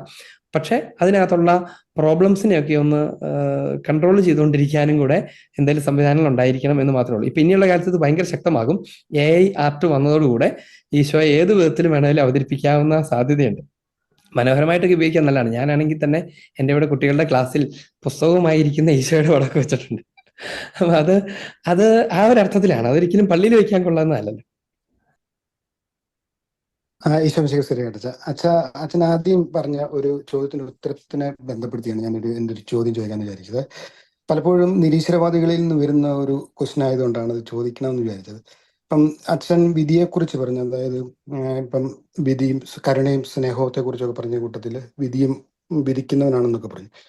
പലപ്പോഴും ഒരു നിരീശ്വരവാദികൾ ചോദിക്കുന്ന ഒരു മാനുഷികമായ ഒരു ഇത് വെച്ചുകൊണ്ടാണ്. അതായത് ഇപ്പം എത്ര വലിയ കൊലപാതകയാണെങ്കിൽ പോലും നമ്മുടെ കോടതി കൊടുക്കുന്ന ശിക്ഷ എന്ന് പറഞ്ഞു കഴിഞ്ഞാൽ, പരമാവധി ശിക്ഷ എന്ന് പറഞ്ഞാൽ 14 വർഷം അല്ലെങ്കിൽ 16 വർഷം എന്നൊക്കെ നമുക്ക് കൂട്ടാം.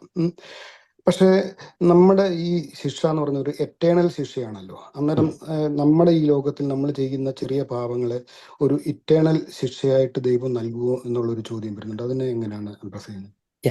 അതൊരു പ്രധാനപ്പെട്ട കാര്യമാണ്. നമ്മൾ വളരെ സെക്കുലർ ആയിട്ട്, ഇപ്പൊ തന്നെ പറഞ്ഞ പോലെ സെക്കുലർ ആയിട്ട് ചിന്തിക്കുന്ന ആളുകൾ നോക്കുമ്പം എന്താ കൊലപാതകം നടത്തിയാലും 14 വർഷം കൊണ്ടൊരു ശിക്ഷ കൊടുത്ത് അവസാനിപ്പിക്കാം. ഇനി എന്തുകൊണ്ടാണ് ഒരു സെക്കുലർ വേൾഡ് 14 വർഷം അല്ലെ 12 വർഷം എന്ന് പറഞ്ഞ ക്യാപിറ്റൽ പണിഷ്മെന്റ് കൊടുക്കുന്നത്? കാരണം ഇത്രയേ ഉള്ളൂ, അത് അവരുടെ കണക്കിലുള്ള ഒരു ഒരു ഒരു ഒരു ഒരു കണ്ടെത്തൽ അല്ലെങ്കിൽ ഒരു ഒരു ഒരു ശിക്ഷാ സംവിധാനം എന്നേ ഉള്ളൂ. ഒരു മനുഷ്യന്റെ ആയുസിനെ ഒരു പങ്ക് തടവിലാക്കുക, അതിനുശേഷം അയാൾ മാനസാന്തരപ്പെടട്ടെ, ജീവിക്കട്ടെ എന്ന് വിചാരിച്ചാണ്. എന്നാൽ ദൈവം നമുക്ക് തരുന്നത് ദ ഹോൾ ലൈഫാണ്. അവിടെ വെച്ച് എവിടെ വെച്ച് മാനസാന്തരപ്പെട്ടാലും നമ്മൾ ശിക്ഷയിൽ നിന്ന് അല്ലെങ്കിൽ നിത്യശിക്ഷയിൽ നിന്ന് മോചിക്കപ്പെടും.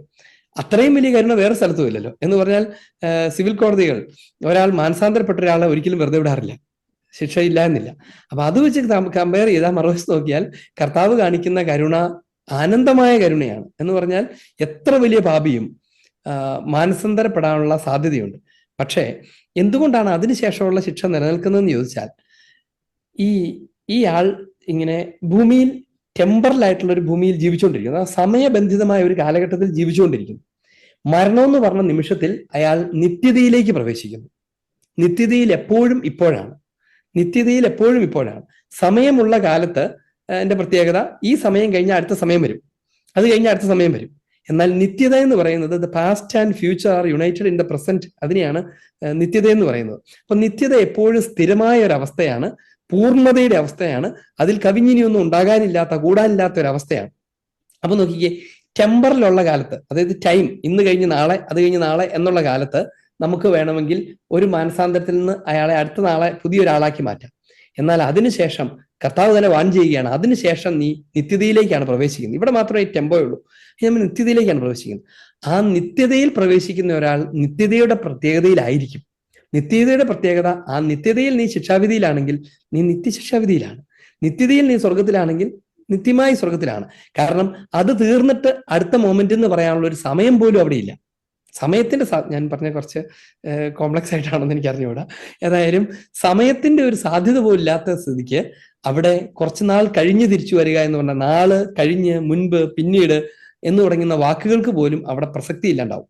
അപ്പൊ അതുകൊണ്ട് അതതിന്റെ സ്വാഭാവിക സ്വഭാവമാണ് ശിക്ഷാവിധി.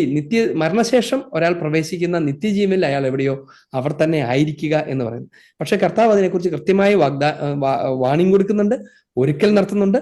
അതിനുശേഷം എന്താ പറയാ, മരണമാണ് അയാളുടെ ഡിസിഷന്റെ ലാസ്റ്റ് മൊമെന്റ് എന്നും അവനെ അറിയിക്കുന്നുണ്ട്.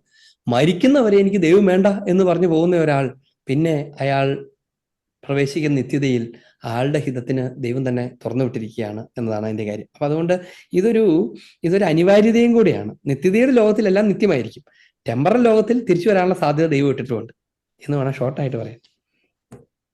അച്ഛാ, ഈ ശനിശായിക്ക് സ്ഥിതിയായിരിക്കട്ടെ അച്ഛാ. അച്ഛൻ ഇന്ന് കേൾക്കണ്ട അച്ഛാ? കേൾക്കാം. അത് ഇന്നത്തെ ക്ലാസിന്റെ ബേസിലേ നമ്മൾ ഹിസ്റ്റോറിക്കൽ ഇവന്റ് എന്ന് പറയുമ്പോൾ വചനങ്ങളിലേക്ക് തിരിച്ചു പോയി കഴിയുമ്പോൾ എനിക്ക് എന്നെ സംബന്ധിച്ചിടത്തോളം, ഞാൻ വചനം ജോഷിയുടെ കാലത്തില് സൂര്യ നീ ഗിബിയോനിലും ചന്ദ്ര നീ അയലോണിലും നിൽക്കുക എന്ന് കരങ്ങൾ ഉയർത്തി പ്രാർത്ഥിച്ചപ്പോൾ സൂര്യനും ചന്ദ്രനും നിന്നു. അപ്പൊ അവിടെ ഒരു ദിവസം നഷ്ടമാകുന്നുണ്ട്.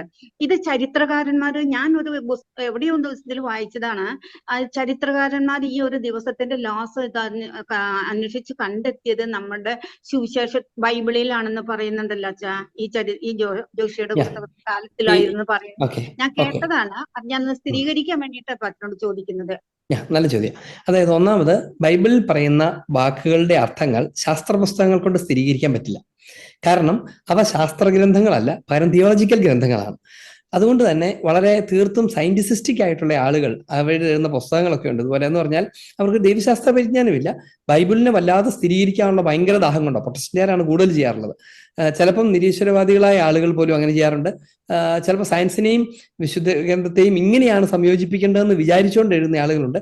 അവരൊക്കെയാണ് ഇങ്ങനത്തെ സംഭവങ്ങളെ ഹിസ്റ്ററിയിൽ പ്രൂവ് ചെയ്യാനൊക്കെ ശ്രമിക്കുന്നത്. ഇപ്പൊ ഉദാഹരണത്തിന് എന്താ പറയാ, അതേ ദിവസമായിരുന്നു അങ്ങനെ 2 ദിവസം അനങ്ങാതെ നിന്ന്, സൂര്യൻ അനങ്ങാതെ നിന്നത്, അല്ല ജോഷുവ കൈ ഉയർത്തി പ്രാർത്ഥിച്ചുകൊണ്ടിരുന്നപ്പോൾ സൂര്യൻ അനങ്ങാതെ നിന്നത് ഏത് ദിവസമായിരുന്നു എന്ന് ചരിത്രത്തിൽ കണ്ടുപിടിക്കാം. അവിടെ അതിനൊന്നും അർത്ഥമില്ല. അവിടെ ഇങ്ങനെ തുടങ്ങുന്ന ഹിസ്റ്റോറിക്കൽ കാര്യങ്ങൾക്ക് അർത്ഥമില്ലെന്ന് മാത്രമല്ല, അങ്ങനെ സംഭവിച്ചിട്ടുണ്ടാകണമെന്ന് പോലുമില്ല. പകരം അത് അവരുടെ അനുഭവമായിരിക്കാൻ പോലും സാധ്യതയുണ്ട്. എന്ന് പറഞ്ഞാൽ സൂര്യനും ഭൂമിയും ഒരുപോലെ കറങ്ങിക്കൊണ്ടിരിക്കുകയാണ്. ദൈവം അതിന്റെ പ്രപഞ്ചത്തിന്റെ നിയമങ്ങളെ ഒന്നും പെട്ടെന്ന് അങ്ങനെ മാറ്റുമൊന്നുമില്ല. അങ്ങനെ മാറ്റാൻ ദൈവം ഉദ്ദേശിക്കുന്നുമില്ല. അങ്ങനെ മാറ്റി അതിന്റെ സന്തുലിതാവസ്ഥ നഷ്ടപ്പെടുത്തി കളയാനും കർത്താവ് ഉദ്ദേശിക്കുന്നില്ല. പകരം ഈ വിശുദ്ധഗ്രന്ഥത്തിൽ ഉപയോഗിക്കുന്ന പരാമർശങ്ങൾക്കൊക്കെയുള്ള ഉള്ളർത്ഥങ്ങളെ കുറിച്ച് അറിയണമെന്നുള്ളതാണ്. ഇപ്പൊ ഉദാഹരണത്തിന് മനുഷ്യന്റെ പ്രായത്തെക്കുറിച്ച് പറയുന്നു. ഇപ്പം നോഹ 950 വർഷം ജീവിച്ചു, 950 വർഷം ജീവിച്ചു. അബ്രഹാം 100 കണക്കിന് വർഷം ജീവിച്ചു, 600 വർഷം ജീവിച്ചു. അതൊക്കെ അക്ഷരാർത്ഥത്തിൽ എടുത്താലുള്ള പ്രശ്നം എന്നറിയോ? അബ്രഹാം സാറ 90 വയസ്സുള്ളപ്പോൾ വൃദ്ധരായിരുന്നു. 90 വയസ്സുള്ളപ്പോഴത്തെ വൃദ്ധൻ പിന്നെ 600 വർഷം ജീവിച്ചാൽ അത് എന്തുതരം വാർദ്ധക്യമായിരിക്കും, അല്ലെ? അപ്പോ 600 വർഷം ജീവിക്കുന്ന ഒരാൾ 90ാമത്തെ വയസ്സിൽ ബാലനല്ലേ? അയാൾ ഒരിക്കലും അബ്രഹാത്തിന്റെ വാർദ്ധക്യത്തിലല്ല. അപ്പൊ ആ അർത്ഥം ഇല്ല എന്ന് ബൈബിൾ തന്നെ നമ്മളോട് കൃത്യമായിട്ട് പറയുന്നുണ്ട്. പിന്നെ എന്തിനാ പിന്നെ എന്നിട്ട് ഈ 90 വർഷം അല്ല 600 വർഷം 950 വർഷം എന്നൊക്കെ പറയുന്നത്? അത് ഞാൻ മുമ്പ് സൂചിപ്പിച്ചിട്ടുള്ളത് പോലെ ഈ വർഷങ്ങൾ ദൈവാനുഗ്രഹത്തിന്റെ അളവുപോലായിട്ട് കണക്കാക്കുന്ന ഒരു കാലഘട്ടമാണ്. എന്ന് പറഞ്ഞാൽ 50-100 വർഷമൊക്കെ ജീവിക്കാൻ പറ്റിയെന്ന് പറഞ്ഞാൽ അത്രയും ദൈവം അനുഗ്രഹിച്ചു ആ മനുഷ്യൻ. നമ്മൾ ഇന്നും അങ്ങനെ പറയാറുണ്ടല്ലോ. അപ്പൊ അങ്ങനെയാണെങ്കിൽ ഈ നോഹയ്ക്ക് 900 വർഷം ജീവിക്കുന്ന അനുഗ്രഹം ഉണ്ടായിരുന്നു. അത്ര അനുഗ്രഹം ഉണ്ടായിരുന്നു പറയാം. അപ്പൊ അവിടുത്തെ വിഷയം വർഷമല്ല, അനുഗ്രഹമാണ്. അപ്പൊ അതുകൊണ്ട് അതിനെക്കുറിച്ച് അങ്ങനെയല്ലാത്ത ശാസ്ത്രീയ സ്വഭാവം എന്ന് കാണിക്കുന്ന വിധത്തിലുള്ള രേഖകളൊക്കെ അപഹാസ്യമാണ്.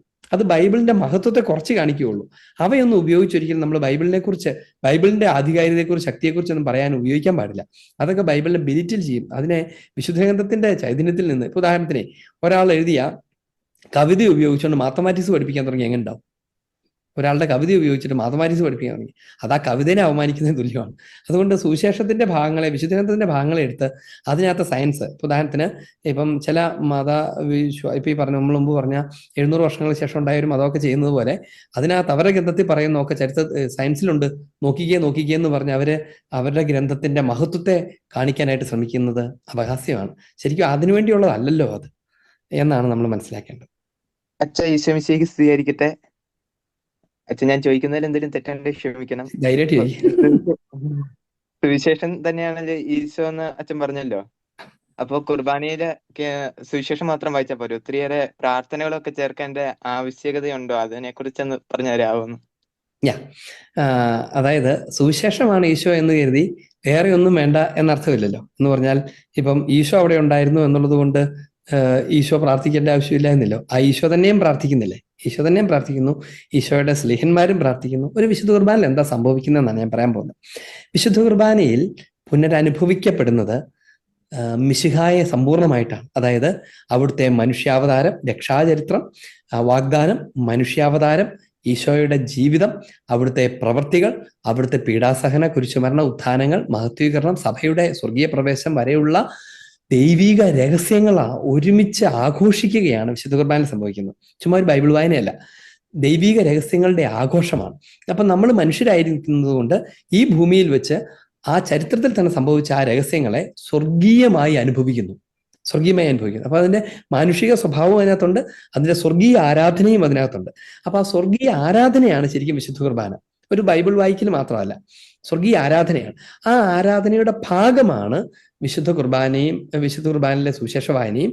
ഇനി അതിലുള്ള ഒരുക്കത്തിന്റെ ഭാഗമാണ്, അല്ലെങ്കിൽ അതിലേക്കുള്ള വഴിയുടെ ഭാഗമാണ് പഴയ നിയമത്തിന്റെ വായനകൾ, ലേഖനങ്ങളൊക്കെ അതിനെ വിശദീകരിക്കുന്നതാണ്. അപ്പൊ ഒരു വിശുദ്ധ കുർബാനയിൽ പ്രധാനമായി 2 ഭാഗങ്ങളാണ്. ഒന്ന് വചനത്തിന്റെ ശുശ്രൂഷ, രണ്ടാമത്തേത് അപ്പം മുറിക്കൽ ശുശ്രൂഷ. വചനത്തിന്റെ ശുശ്രൂഷ കർത്താവിന്റെ പരസ്യജീവിതത്തിലൂടെ കടന്നു പോകുന്നതാണെങ്കിൽ അപ്പം മുറിക്കൽ ശുശ്രൂഷ അവിടുത്തെ പീഡാസഹന, കുരിശുമരണ, ഉത്ഥാനങ്ങളിലൂടെയൊക്കെ കടന്നു പോകുന്നതാണ്. അപ്പൊ അതിനെല്ലാത്തിനും ഒത്തിരി അർത്ഥങ്ങളുണ്ട്.